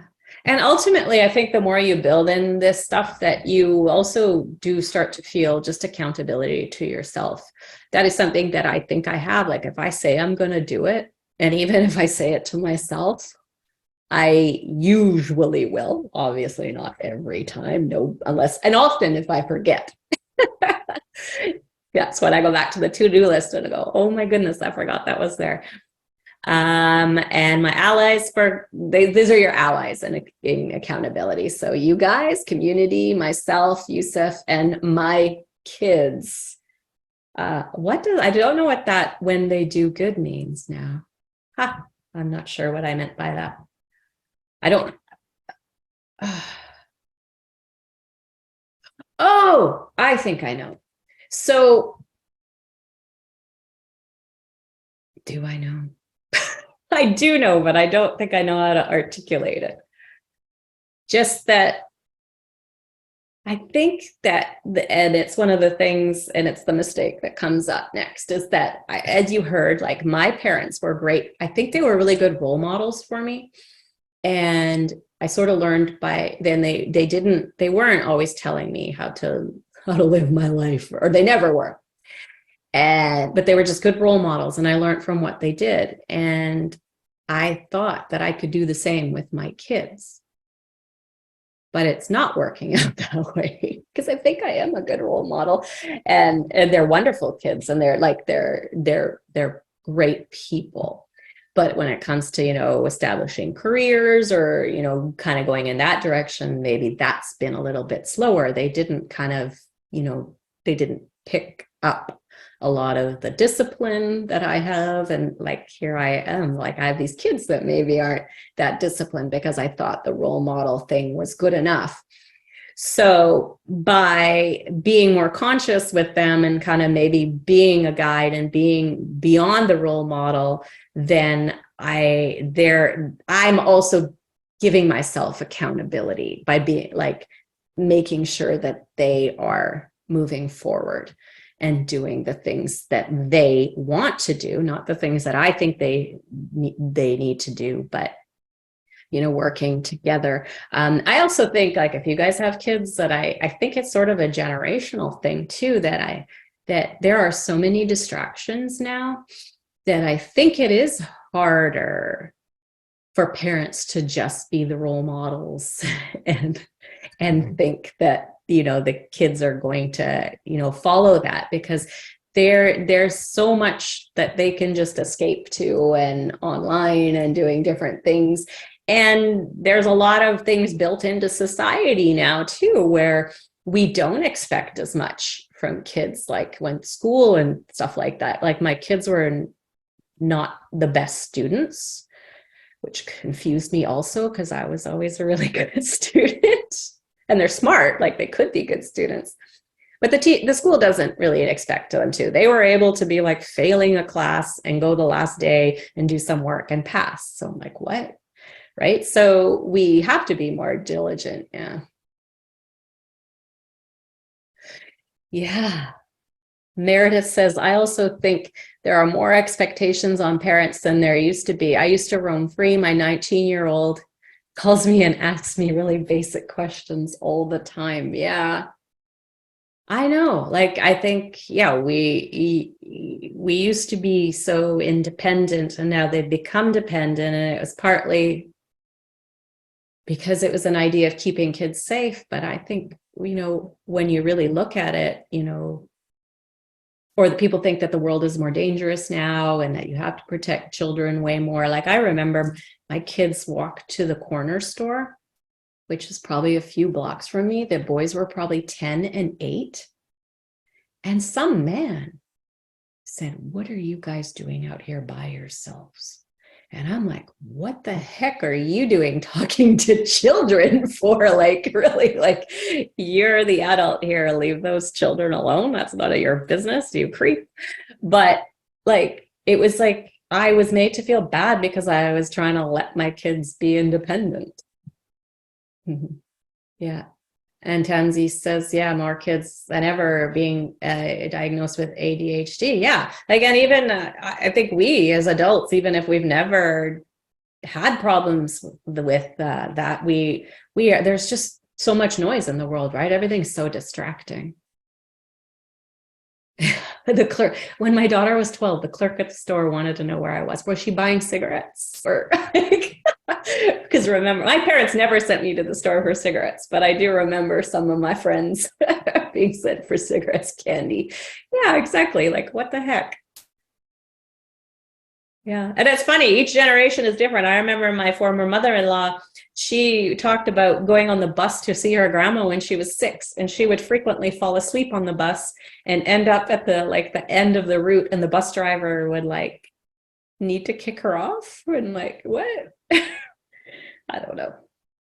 So I don't know that that's right either, but that you know, kids should be that independent, but still, right? Yeah.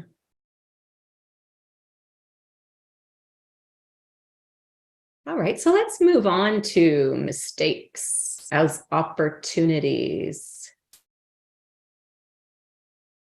So I'm going to read this part since I wrote it and it's what I wanted to share. It says, if you truly look at it, life is a series of mistakes that we learn from and get better from.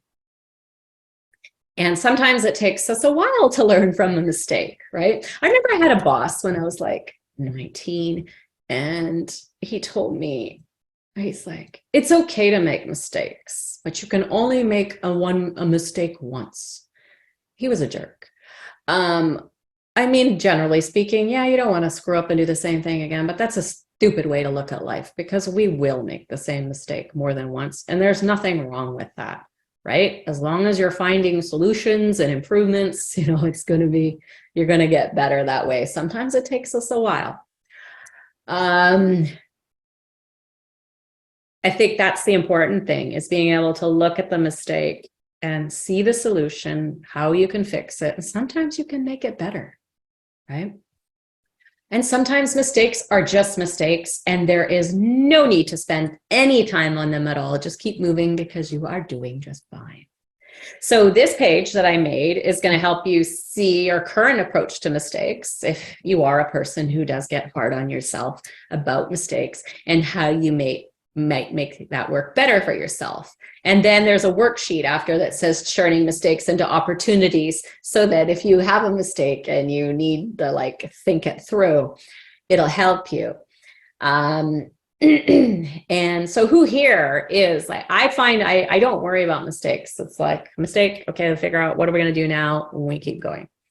But I understand, and I'm surrounded by people who get a little bit more caught up on mistakes. So it's something that I think about and trying to, teach how to get beyond. Is anybody hard on themselves here about mistakes? You're not going to tell me? Yes, especially when it comes to relationships. And good. Sharon says, I'm so much better at recognizing now and moving on. Awesome. I think age really helps with perspective on mistakes. I used to be gutted, but now I just move on. Sharon, oh yeah, we're also getting better. Cheryl says that she's a bit hard on herself. So I think this first page is really looking at one big thing, big regret you have in your life, and why does it weigh heavy on you? And actually, until very recently, I think I would have said nothing, because I don't really, I know a lot of people talk about what's your big regret and and I'm like, what do you regret? I mean, it's all a process. We all had to go through the stuff we go through to get here. Roy is his worst critic. That's probably pretty common though too, right? But something kind of really, I started to realize, and it's something I was talking about, it was with my kids, right? Realizing I didn't realize how much help they needed, right? And that does weigh heavily on now, because it's my kids. But also at the same time, I think about, the mistakes I've made are how I learned, and the process of being actually able to see they need help, what they might need help with, and how I can be a better parent. Right? I also find it like, it is when people ask about like mistakes when, if I'm on like a podcast as a guest, people, one of the questions they love answering is like, what's your biggest mistake? And I'm like, I don't even know. Especially in business, I don't know. I don't know what my biggest mistake is or anything like that, because I don't think there is a mistake. There was just adjustments. So when it comes to the one that I do have a big regret about is that, it asks you, were you able to fix the mistake? And if you didn't, in retrospect, what could you have done to fix it? I think for me, it's obviously hard to fix, but I can change moving forward. But our kids are still young. 2 are very, very young adults, and they're smart and they're talented. So, I did do some things right. And they do have I know that they have bright futures. And that's the one thing, I know there's a lot of parents here that, we're always so worried about their kids. And in the last couple of months, I've started to realize that they are going to be okay. And like we talked about, kids not being as independent. So maybe I'm also gauging it against, where I was. I got a job when I was 16 because that's what I should do. And I worked since, right? And then it was eventually my own business. And I went to school and I worked at the same time, it was just the things that you did, and times are different, and that's important to acknowledge as well. So the more I'm easy on myself to realize that, and same with you, is you're hard on yourself. It's just realizing that, there's a lot of factors involved in what's going on that, and that's so interesting thing is that a lot of, people think that discipline requires being kind of hard on yourself and pushing yourself. But I don't think so. I think the kinder you are to yourself, the easier it is to do better for yourself. I mean, think about it. When people are mean to you, they don't motivate you, but the kind people who treat you with gentleness and encouragement, those are the people you usually want to do more for, not the jerks. And if not, then that's probably some of that stuff Tansy was talking about, right? That there's some work that needs to be done, maybe from childhood and stuff, where you might be trying to please people who are not good people. So, and that will help you also work on the stuff that's inside of you. Brenda says, I gave my children the freedom and choices, and they are painfully independent as they moved out and moved on with their lives. But I'm so proud of them and hope they will become the person they want to be. Oh, that's great. Actually, I think that's an interesting thing. It sounds like you said that painfully independent. I would love it. And I know so many parents, they are sad, oh, my kid's going to college and stuff. But I'm like, no, I think it's great. For them to live their lives and be independent and do all that stuff. So maybe I'm just impatient. All right. So how do I show up better since that how do you show up better since that big regret, or what do you still need to work on to do better? I need to pay attention more, I think. I need to talk to them more, and realizing that guidance is not pushing. I don't want to tell them what they should do, because I want them to realize it for themselves. Also, I need to help my kids deal with mistakes, because that is kind of a thing. They tend to do that. One of them, actually a couple of them, do that scapegoating thing, right? They want to blame the external factors. They want to blame others. But I do see one has really changed a lot as, he's really coming into his own and doing great work, and also working more on his health and things like that, because that did, that probably took a toll for a lot of us the last few years. So yeah, I want to help them deal with those kinds of things. Richard says, so many folks we hire have lost the dreams we had: home, success, ahead, meaning in a career. So happy my adult sons inherited positive expectations. Yeah, so great. Okay, here we go. We got to go to this side here to, to the next spot. So here, actually, I didn't do this one. This is the only sheet I didn't do because I struggle with identifying mistakes, as you said, as I said. So if this is a sheet that you might print out if you have trouble working through mistakes and finding the right solutions and turning mistakes into opportunities. And I think that it's important to remember that mistakes are a part of life, and this worksheet isn't to encourage you to dwell on those mistakes. It's designed to help you get over them quickly and move on. And I think, you might not even need this worksheet, but if you do, that you would use it a few times and then you could stop doing that because you don't need to dwell on it. And like I said, some mistakes aren't even worth the time.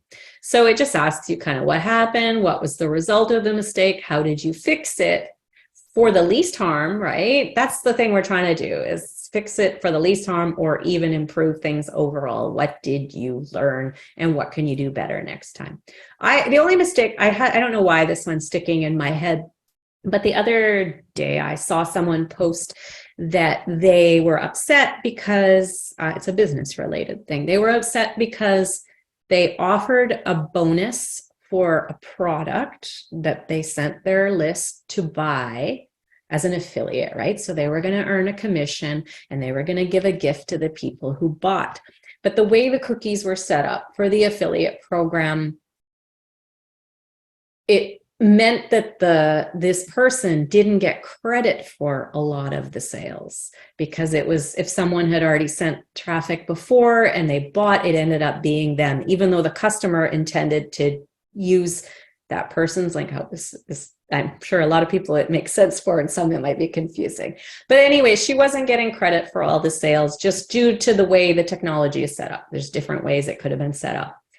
And so she was quite upset, which is rightly so. And she didn't realize that it was that way. And she said, if I had known, then, I'm always going to look and make sure. And that's a great way to look at it, right? And she said, now I can't give these people their bonus. And I was like, oh, have you ever considered just giving them the bonus anyway? Right? She says, no, I work hard on these. I can't just give it away. But I was like, it's not the customer's fault, right?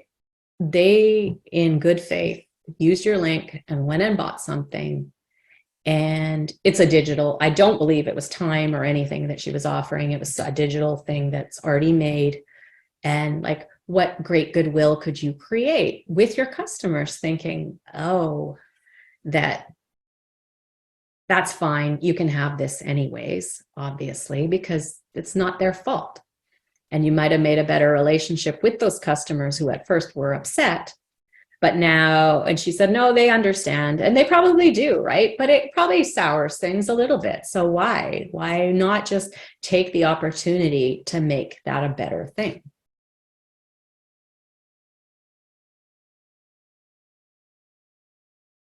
Okay.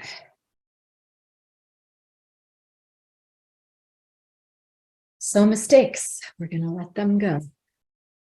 And we're at the part 7. This is the last one of the self-sabotaging sort of things that I wanted to do. I think that says cultivating, doesn't it? Not actually cultivate. Or I don't know. No, it does say cultivating. Okay. It just looks like cultivating. So cultivating patience and embracing, what the heck? This is not a perfect page. This should be embracing imperfection. Oh my goodness. And it's funny, I read through this so many times, I caught some things, and then this big glaring error is there, but whatever. You guys can just write on your part, I am, okay?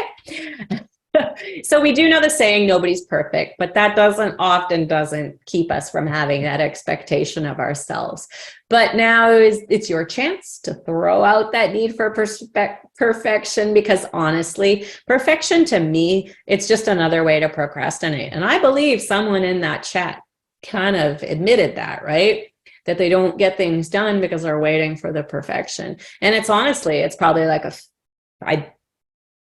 fear of putting it out there and people won't like it, or there's going to be mistakes, or there's going to be something. It's a procrastination tool, perfectionism.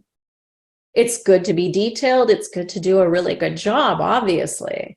It's also time to cultivate patience with yourself and with the process of growing your business. This is something I'm starting. I mean, I've always enjoyed, but I want to embrace even more because I'm actually really, I didn't do a lot of classes like this for a long time because I felt overwhelmed. But now that I'm more comfortable speaking and I do like having this more in my life, it's like something I really love, and I really love teaching and sharing what I have. And it's that process of like that part, not like, oh, I'm going to make a course and I'm going to make money from it.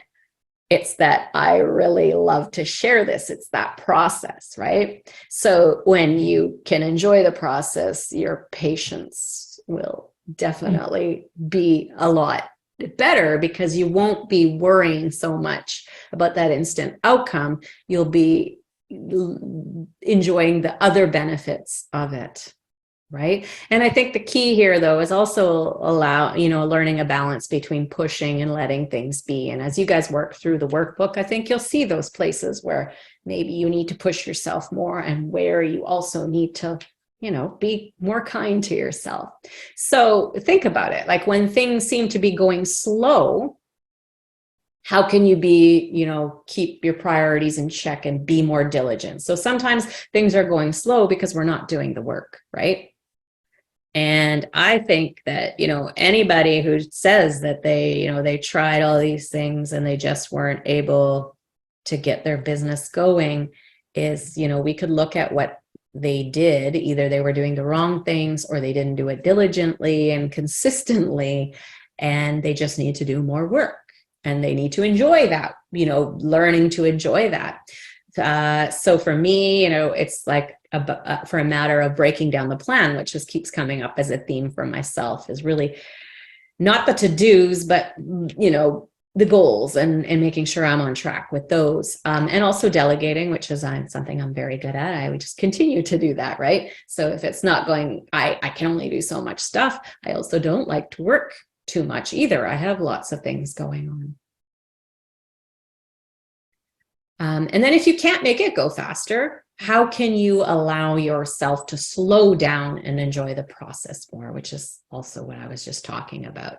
So for me, it's like focusing on the things I love doing. I love creating content. I love persuasive writing. I love teaching. I love helping. And those things are so fun. And when I can delegate maybe the technical setup, those kinds of things, and get the stuff off my plate that I don't want to do, I can slow down and enjoy the process more and not be so worried about how fast it's going.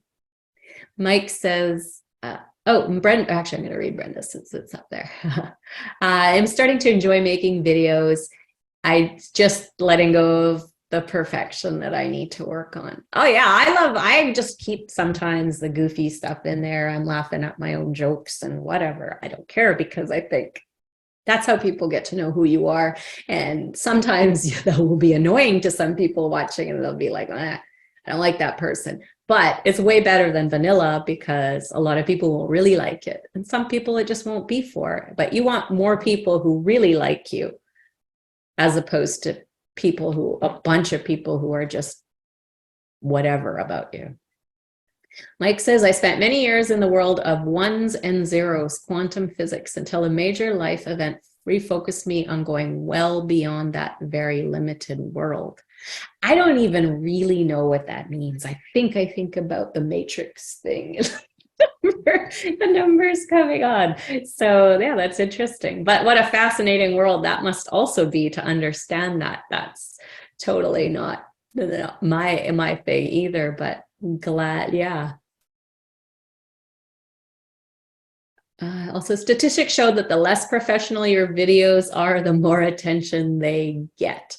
Yeah, I think that's interesting. And I think like when I talked about the conversation I had with Yusuf, and he said like these top channels have these really polished, really edited videos. They have like weird effects and like things like that in them. But it's partly because they already have the audience. And they're leveraging that, right? They're creating an image that they want for that. But as far as like just getting the attention of people when you don't have the attention of people, yeah, the rough stuff is what gets attention. And I mean, just looking at reels and how, or, you know, TikTok and stuff like that, like the people with big followings do tend to put more effort into it, but I think that came largely after they got that, right? Then they have more time, they have more resources, they're able to do that. Yeah. Tenzi says, people would rather see the raw, honest, authentic you. They can relate to this. Exactly.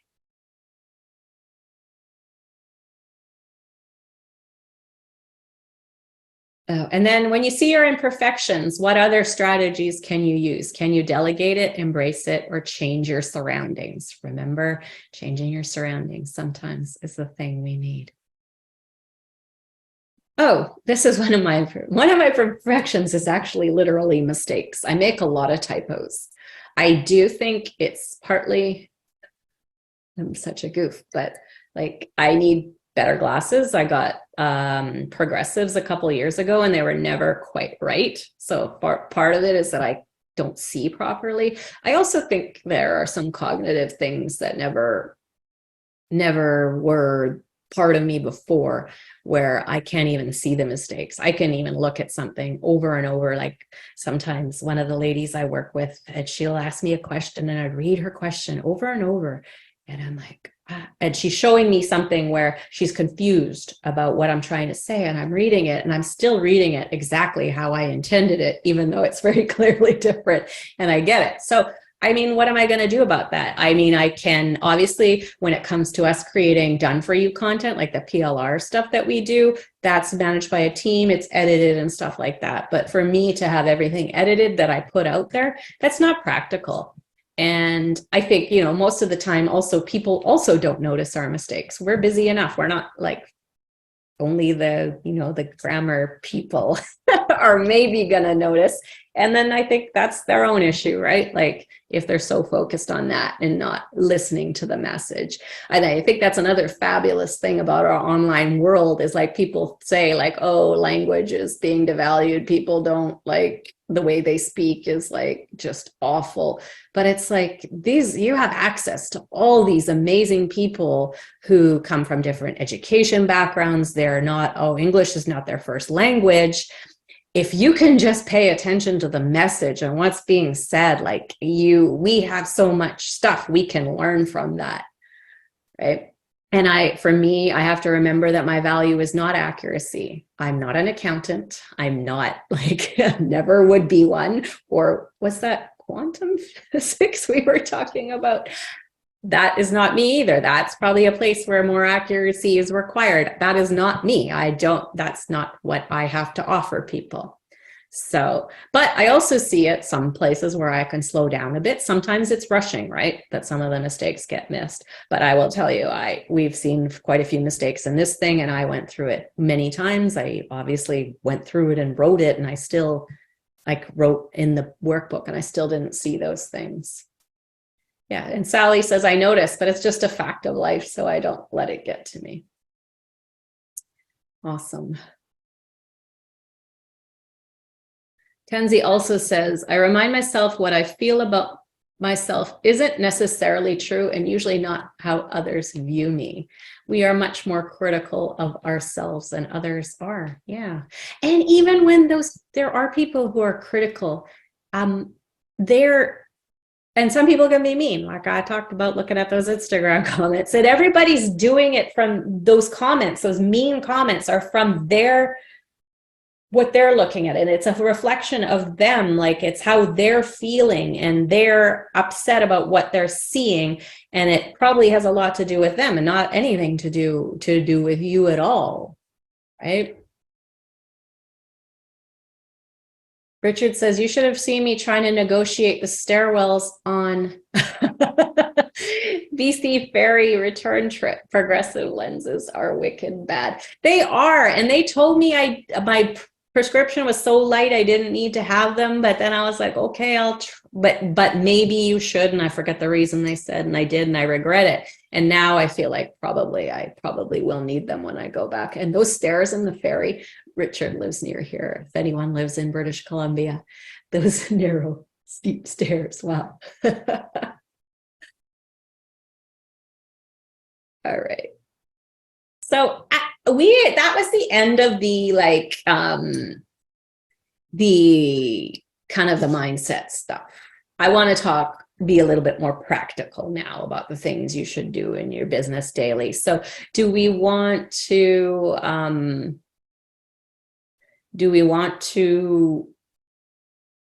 talk about any of the other things? At least they look younger than bifocals. I'm thinking I need 2 different glasses. Because I've been nearsighted all my life, I find I read books with no glasses often too, but we don't need to talk about glasses. And Bren says, I agree, but improper grammar can really impede a person's comprehension.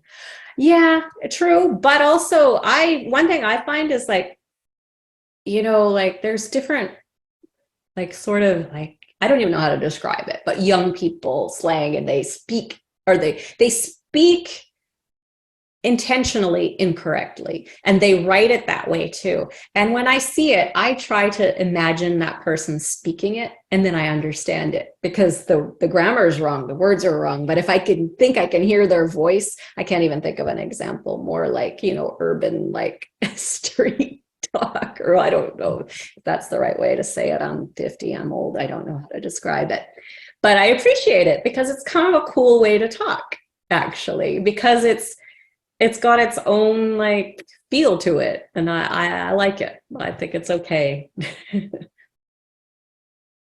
All right, so I'm going to keep moving on, and then we can always go back to everything afterwards. So this is something I came up with a few years ago, so you may have heard a version of this before. And if you struggle for the things that you should do in your business every day, I say there are 3 things, right? And that you want to keep it simple. You don't want to overload yourself. But I identified, I think, 3 main areas if you're trying to build an online business where you should focus on every single day. And what tasks you do in each area is up to you. So I'm going to also open my page here so that I can see the whole thing. So basically, my guideline is, if you're just starting out, I think it should be more than 1 thing. But generally speaking, if you're trying to keep your business going, you should be doing 1 thing every day to grow your audience, 1 thing every day to get more sales, and 1 thing to nurture your audience. Those are the important things, right? We have to have an audience. We want sales. But if we have an audience, we also have to take care of them.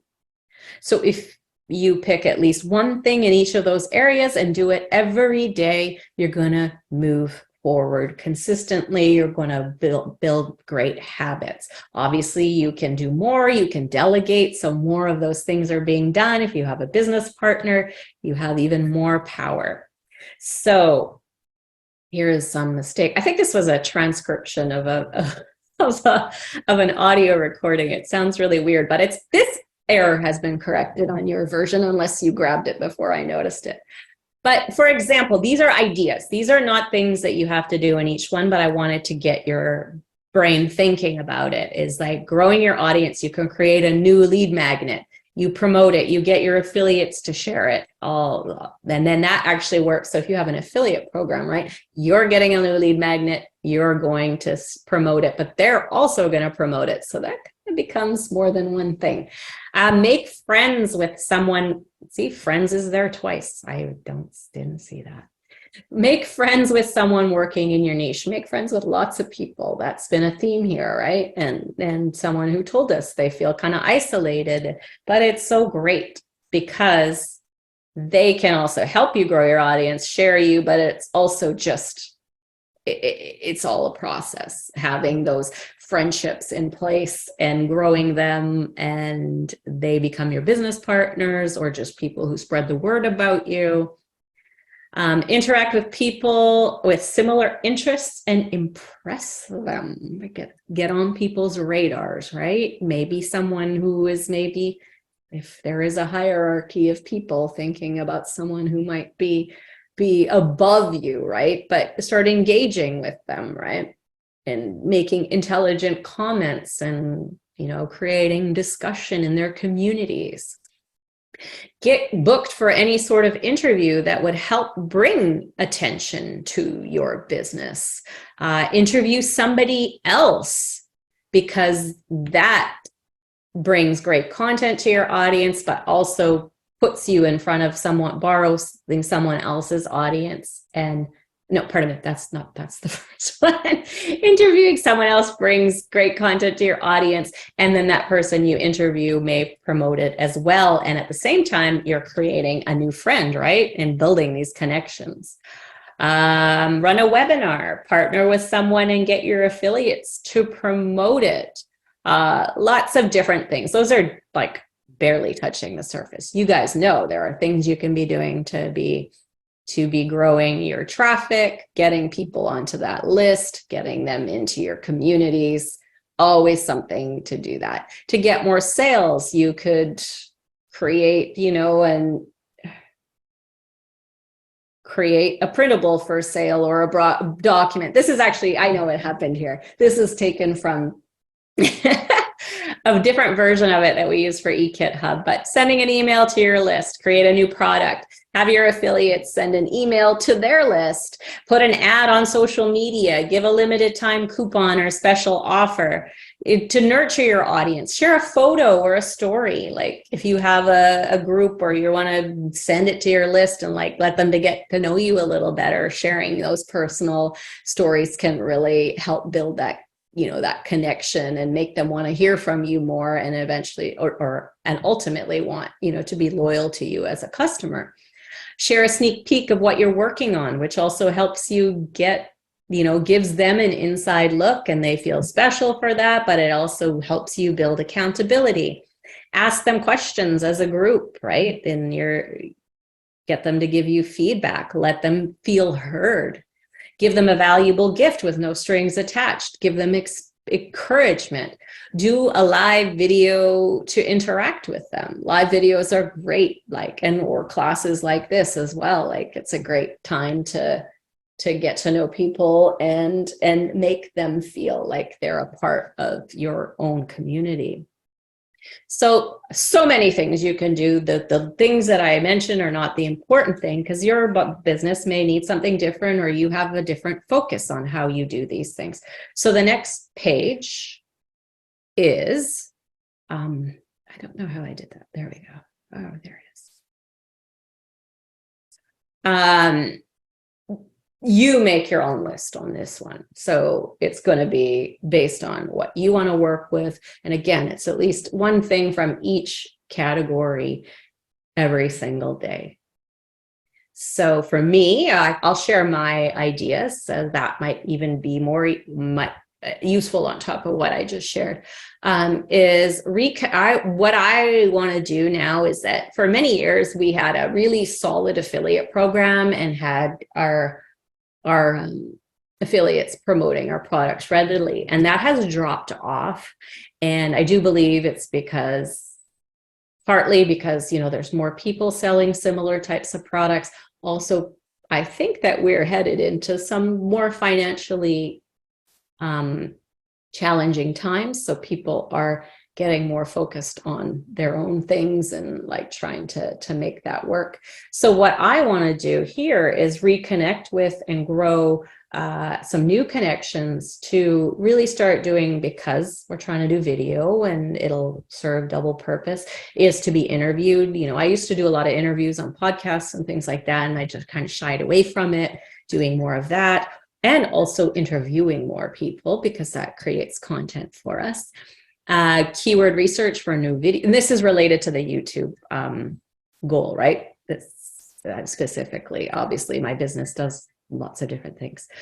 Keyword research for new videos or repurpose clips to, we have so much video. Like right now I have a whole bunch of video. Later I can take a clip and that will fit some keyword research and I can publish that.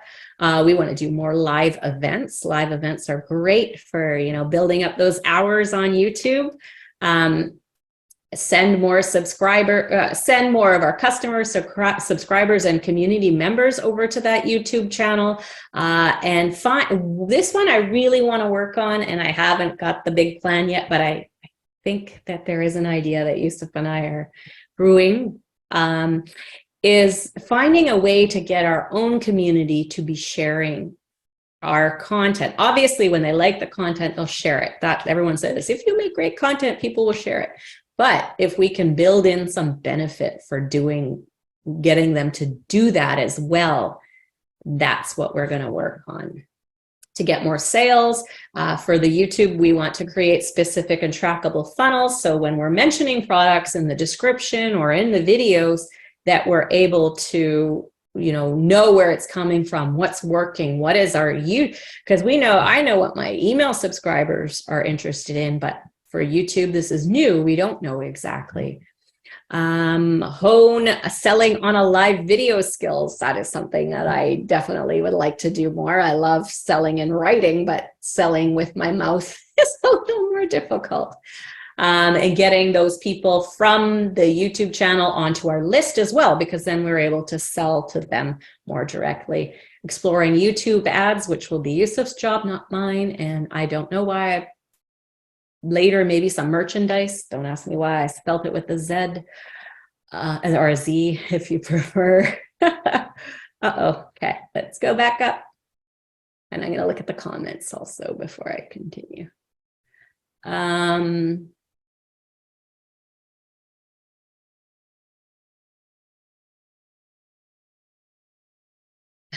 Oh, nice.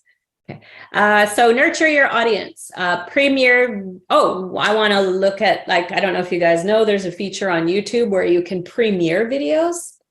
So if you've already recorded it, you could do a live video, and I want to do a live where we give away lots of gifts and we have fun. That's going to build up our hours, also build our community. But premiere videos are ones that you upload. So you pre-record it, which is great also if you are nervous about being live, but you schedule it. And when it does go live, you have the chat that you usually have in a live video. So you actually watch it with your audience. So you can tell your subscribers ahead of time. Maybe it's a class and you'll be there to help them as you go through it. I want to explore that a bit more, see how we can work with that. And interview our customers. Would love to do more of that, see what they're doing, or doing critiques. I love doing critiques, actually. You guys, if you have sales pages and stuff like that and you would like feedback or anything like that, I love doing videos where I kind of walk through it and highlight things that it's useful for you, but I also create a video from it that we can share with our audience because they can also learn from that. Doing hot seats, brainstorming, and being more personal with my audience as well, because I find the more I share, the more people appreciate that, can relate to it, and the more you share stories, right, that people can understand that better. It's a great way for them to learn. Sally says, I would love to sell printables, but I'm not quite sure how to do it. I mean, there's different ways to approach it. Sally, you should join. Are you not sure if you're in our eKit Hub group, Facebook group?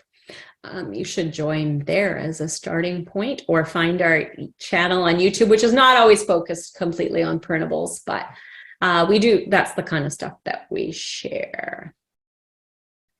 So then after this, I didn't do these last few sheets. These last few sheets are kind of just for you to use if you find them helpful. If you're going to do those 3 daily things, you could write, a day, write these down. So you got the date, what's the grow audience thing you're going to do, what's the make sales, what's the nurture audience, and rate your day. I rated it 5 stars, even though I didn't do anything. Well, I did, but I didn't write it down. But also, again, you can always do more, especially if you delegate and repurpose content, right? That's one of the things that I love doing, is the content I already have is such a gold mine.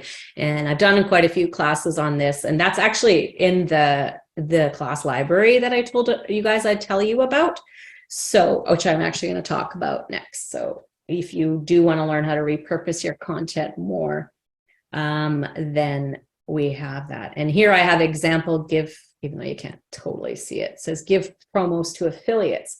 So you're always thinking about, so say you're going to make something, a promotion, and you're going to make sales by sending an email, and you did this really good promotion with your customers that you already have, share that with your affiliates also, so they can use it. So that's one, that's not that they're repurposing it for you. You want to leverage the power of other people or just pieces of content all the time. So this is just if you'd like to use it. Yeah.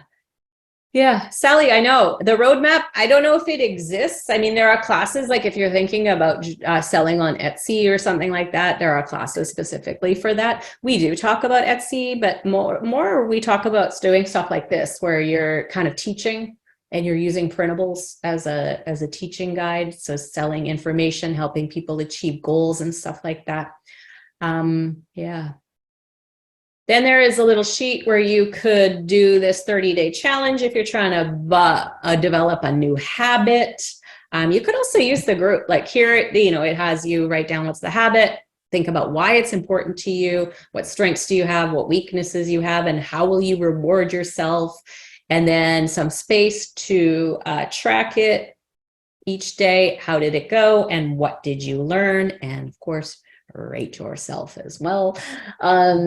Or you can come to either of the Facebook groups, the Design Your Dream Life Facebook group or the eKit Hub group, depending on where your focus is. And you can make a post and come back each day and write a comment about what you did. Like, I'm totally open to that. That also helps you build some accountability. I might not comment every day, but I'll see it, and I will give you nudges here and there to make sure you keep moving forward as well. So you definitely use the resources you have. And then I think that there's just another page if it's useful for you as well, just kind of a review. If you're someone who needs to take stock on, like, the things that went well, to what you plan to do tomorrow, things you're learning also, and any reminders. And the last page is just a blank page of stuff that you can write whatever you want. So we did go through all those 7 sabotaging pitfalls. We talked about creating a framework of how to make sure you're doing consistent activities that do grow your business. And I thought maybe now, as I don't think I have anything on the chat right now that I'm missing. Oh yeah, let's talk about that, Roy, after it's made in Canva actually. And I can show you the process. It was actually kind of fun to create this workbook. I'll tell you what I did. I also posted it in my groups, but I'm going to come back to that, and I'm going to come back to everybody's comments. If you guys don't mind, I'm going to just share the stuff about the class library if you are interested in that, and then we can get that out of the way and we could talk way more about these different things and brainstorm. Because the reason I do these classes is I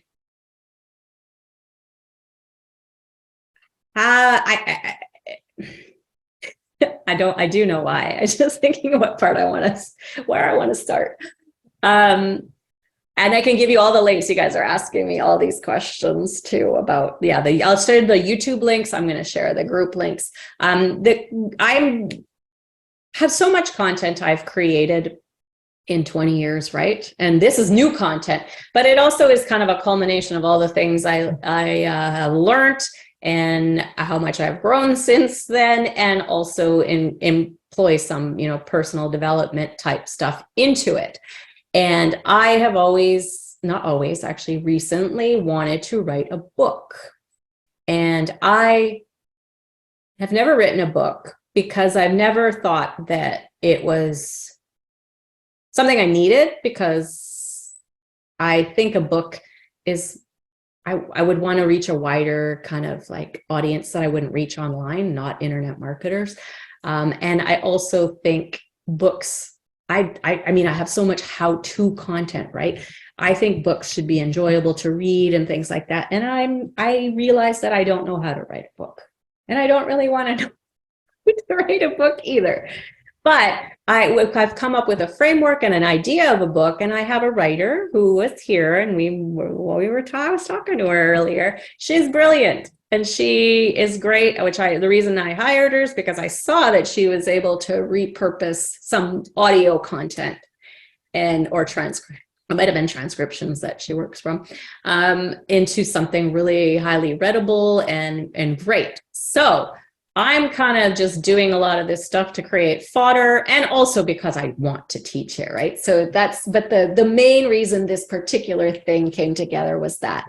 And I will find it. It became the fine art of self-promotion. That's the overriding theme of teaching people how to promote themselves, because I think that's what the world is all about right now. Whether we consider ourselves entrepreneurs or anything, like to get job, like we're always promoting ourselves. But of course, I'm more focused on the entrepreneur online side of things. And I want people to be able to find that skill, because as we see, jobs are a little tougher to have. People would rather work at home, and I would love to help people do that. We also have this artificial intelligence that, we see the writing on the wall that jobs are going to become obsolete, right? So this is about making yourself relevant in that time. I don't think it's happening tomorrow, but it is going to happen to some people tomorrow.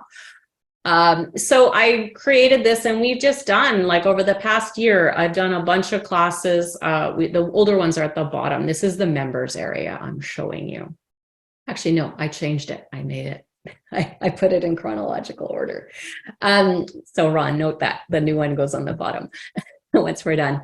And he will be putting Discipline Secrets as part of that. Some of you are here because you are a member here. Some of you came from a separate sign up. And then that recording and stuff will be put here. But we started becoming clear on who you are. And then we moved on to creating useful content and products, persuasive writing, launching your product. So we've done all these classes, and I don't have a set schedule. And then there's also a bunch of other resources here in a few different categories: learning sales, how to offer something useful, getting to know your audience, taking risks and building confidence, authenticity, and relationships, behind the scenes notes. I know I'm throwing a lot at you right now, and my purpose is not to give any big sales pitch or anything like that, because it's just that I want you to know it's available. And I don't have a schedule about when I release the classes, but if you did want to join, you do get access to this entire library that is already in there and already well worth, the entrance fee to that. But when I do other classes like this, you will be invited. You will get the recordings and transcripts every time as well. That's going to be included. So if you are interested, I do have the form here. You can go to aliceba.com/more, and it'll bring you to this form, or you can go, what the heck? Oh, I'm trying to send a direct message. I don't know why it does that sometimes. That's the form if you do want to sign up, and then you'll be invited automatically to the future classes, and you don't have to worry about recordings. You'll have transcripts. You have all the documents that I give out with it. And you can see a list of the classes that are already included here. There are 10 classes plus, pardon me.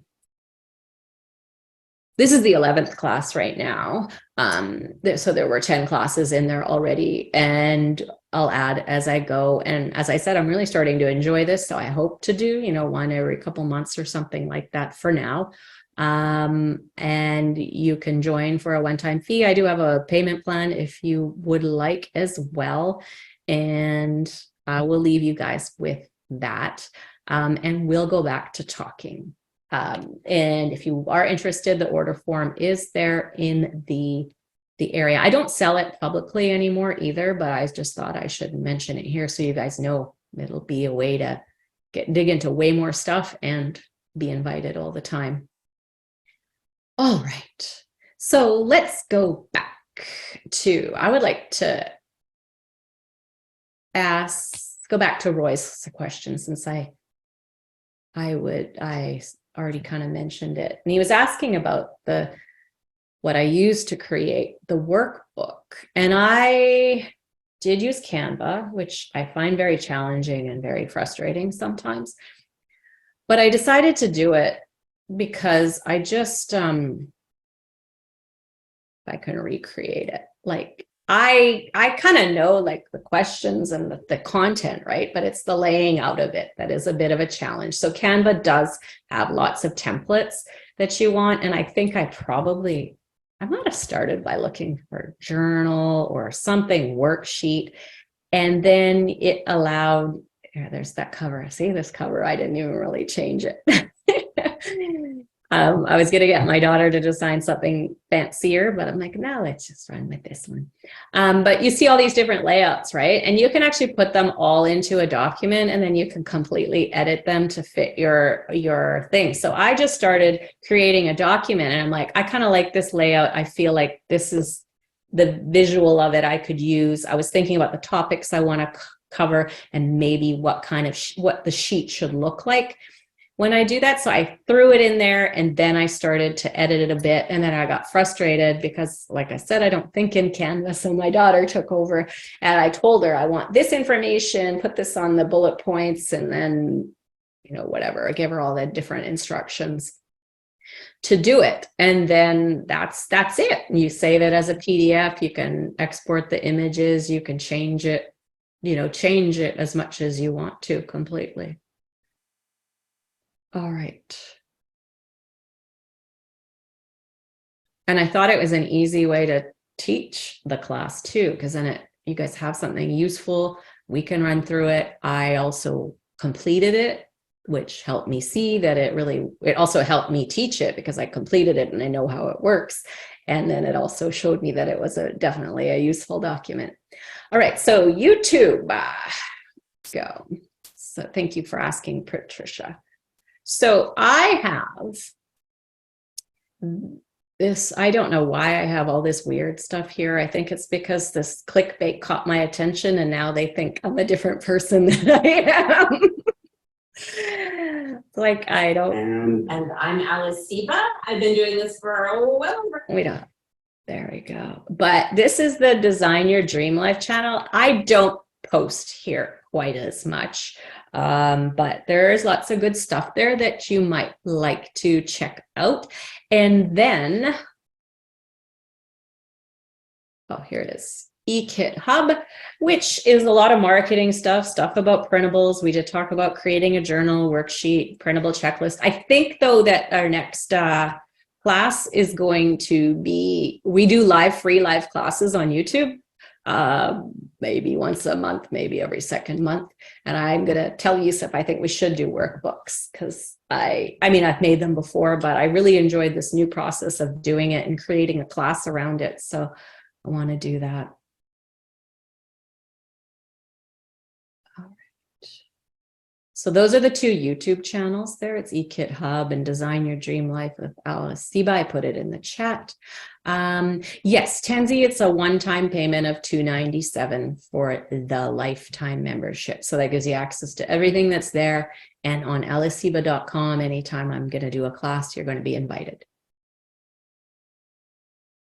Catherine asks, how do you add different layout pages, and do you add them in Canva? Yeah, I'm not a Canva teacher, but like you can pick you can add a page. So like,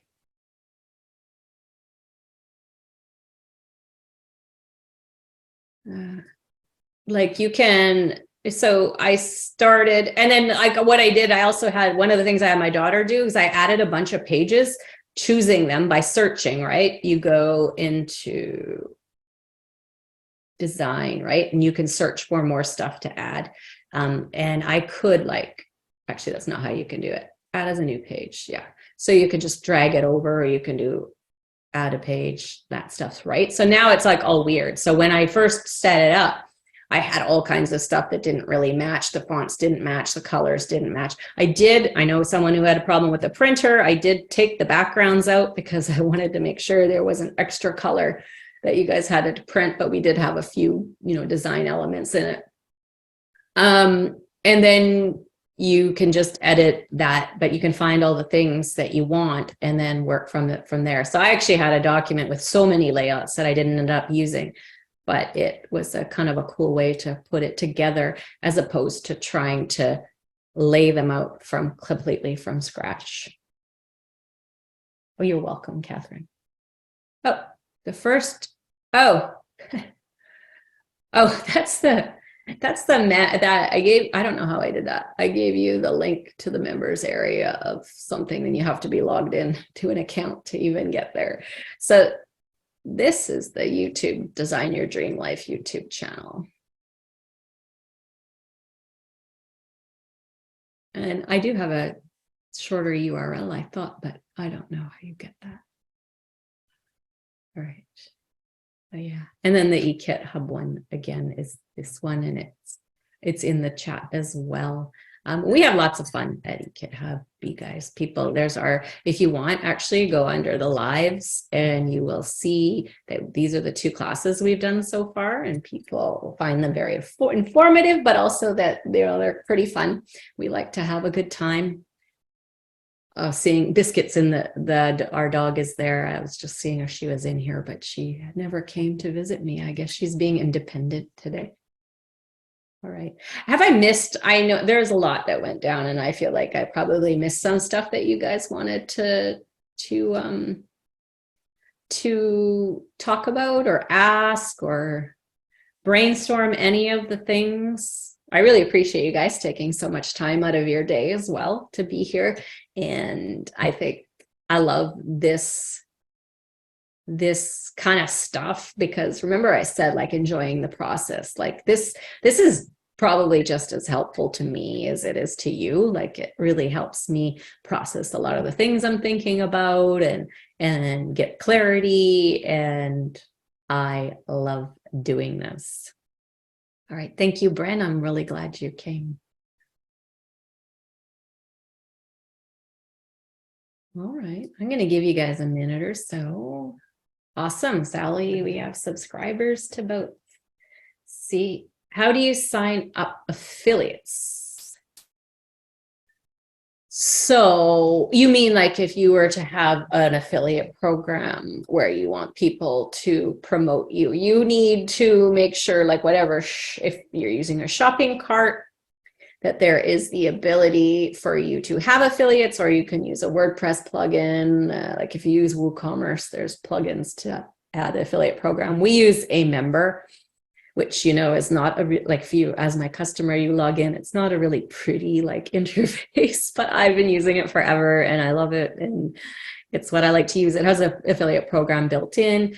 You can do, third-party platforms like ClickBank, if you're selling digital products, or Warrior Plus, which is sort of an internet marketing kind of marketplace.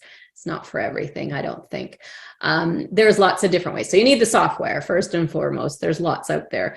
And they sign up and they get a special link and they can start promoting your stuff. And now if your question is more like, how do you convince people to do it?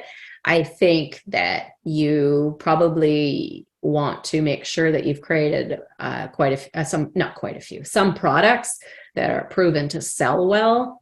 And, if you've built these relationships with people in your niche, I'm telling you guys to be talking. This is another reason to always be getting to know people in your target market and have these connections where people will promote you. They can join your affiliate program. You can ask your customers, and customers can be great affiliates, especially these days too, because even if you're selling to people who don't have their online businesses, you're not selling internet marketing products, that everybody has an online presence now, right? Whether they're a business person or not. So our own audiences are a great source of affiliates. Yeah, it's sorry. Thrivecart and Samcart were perfect ones to mention. I don't know why that didn't even come to my head as well. You're very welcome, Keitha.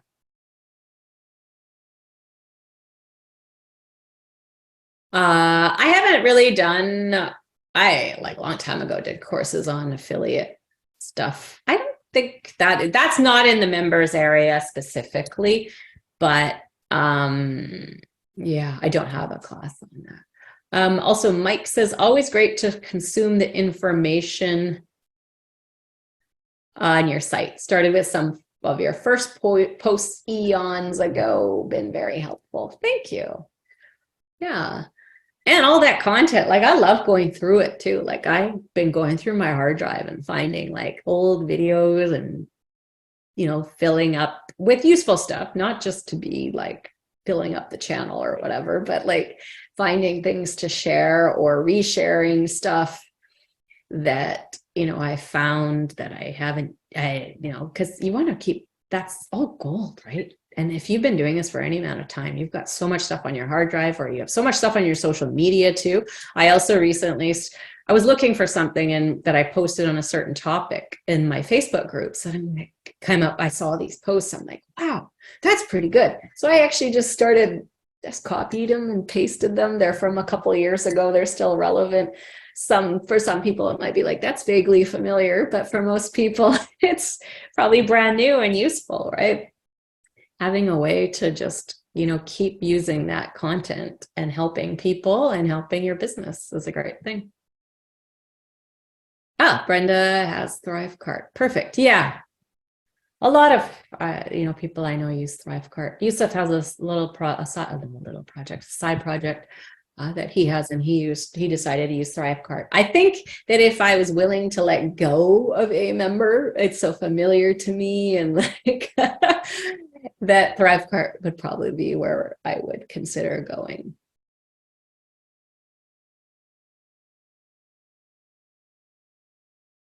But this might be a moment to say also that, technology is so great, and there's so many ways that we can do this, that technology shouldn't ever be like the burden to keep you from moving forward. You can try something, you can change your mind. And the other thing to remember is, Richard just wrote what I was going to say. If it ain't broke. Exactly. Like a lot of people chase technology, I think, and then some people do that well. They embrace great technology and make it work well for them. But I think a lot of people waste a lot of time doing that as well. That, it's really what you do with it. It's your, honing your marketing skills, delivering great products to your customers. That's where your attention needs to be. The tool you use to do that is not that important. Yeah. Sally says, yes, technology, managing ones and zeros correctly. Exactly.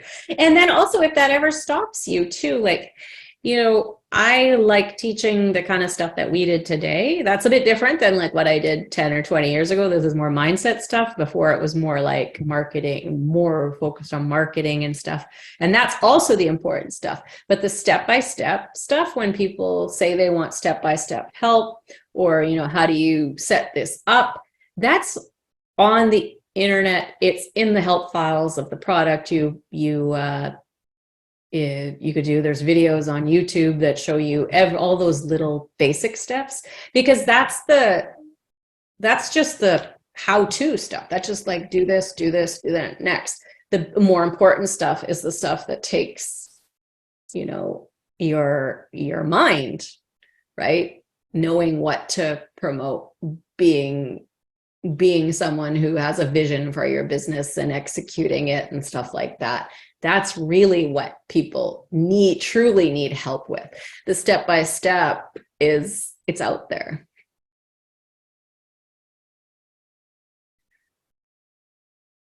All right. Anything else? I was a little worried, actually. I felt really sick last night. I was up with a really bad stomach ache, and I feel pretty okay now, but I think I'm tired. But I want to say it's maybe my last little discipline lecture now. If I had a job and I had to go, this was a job, I probably wouldn't have come today. But it's my business, and I didn't want to leave you guys hanging. And I also think that sometimes, if we're introverted, we might be like, oh, well, there's an excuse to back out and do it. But then you got to go through this mental anguish of getting ready for this again. So, right, I prepared yesterday, got a little, not too nervous, but I do get a little bit nervous, right? And if I were to cancel, I'd have to go through that again.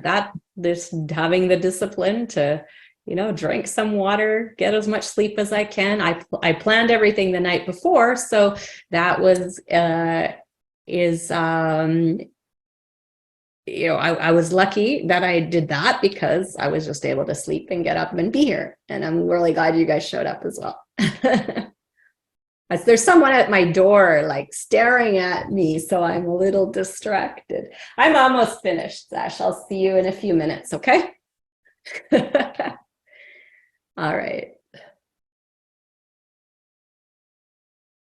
All right, Brenda, I'm a lot more motivated now to work on my goals and business. But remember, it's not always about a motivation. We gotta just do it anyway. And again, come to the, I'll share the groups with you too. How about it? Before we go, I'll share the links to the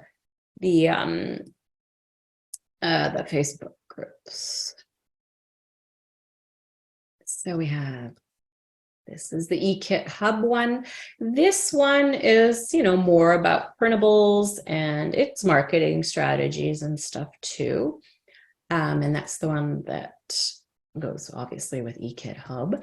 This one is also about marketing kind of mindset stuff. And there is some overlap, but I try. And then maybe this week I kind of posted some same things because I was talking about this class. But generally speaking, it is different content. So, I try not to do that. I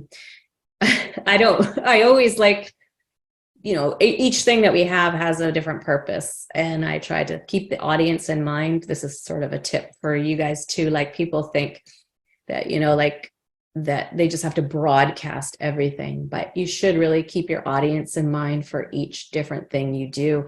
And even though it's personal, like, people who have Facebook will often post the same, you can do this, there's nothing wrong with it, but it's just a thought. And Facebook, their personal profile, and then they have Instagram and they post the exact same things there, right? And then the same people follow them on both. I'm like, what's the point, right? So for me, the Facebook is where I connect with internet marketers generally. A lot of like my friends and family are on there too, but mostly it's, getting to know like-minded people. Instagram is where I love to share photos and, create a kind of a photo album for myself. It's a different purpose. And I think that doesn't mean that I'm going to grow my business because of what I told you, but it means that because it's personal stuff, but it just goes back to what I said about like making social media kind of a growth opportunity for yourself, and your audience will, connect with you that way. And it just serves a lot of good purposes for you all around. All right. Sharon says that. Thank you. I'm really glad that you came. Thank you so much. All right. Well, then we will wrap it up. I'm in demand out there, I guess. Biscuit hasn't cried, though. That's pretty surprising. Or howled. Sometimes she howls from the other room when I've been gone from the other room too long. All right. Take care. See you in the group and hopefully in the members area. And then we'll see you in the next class also. Take care.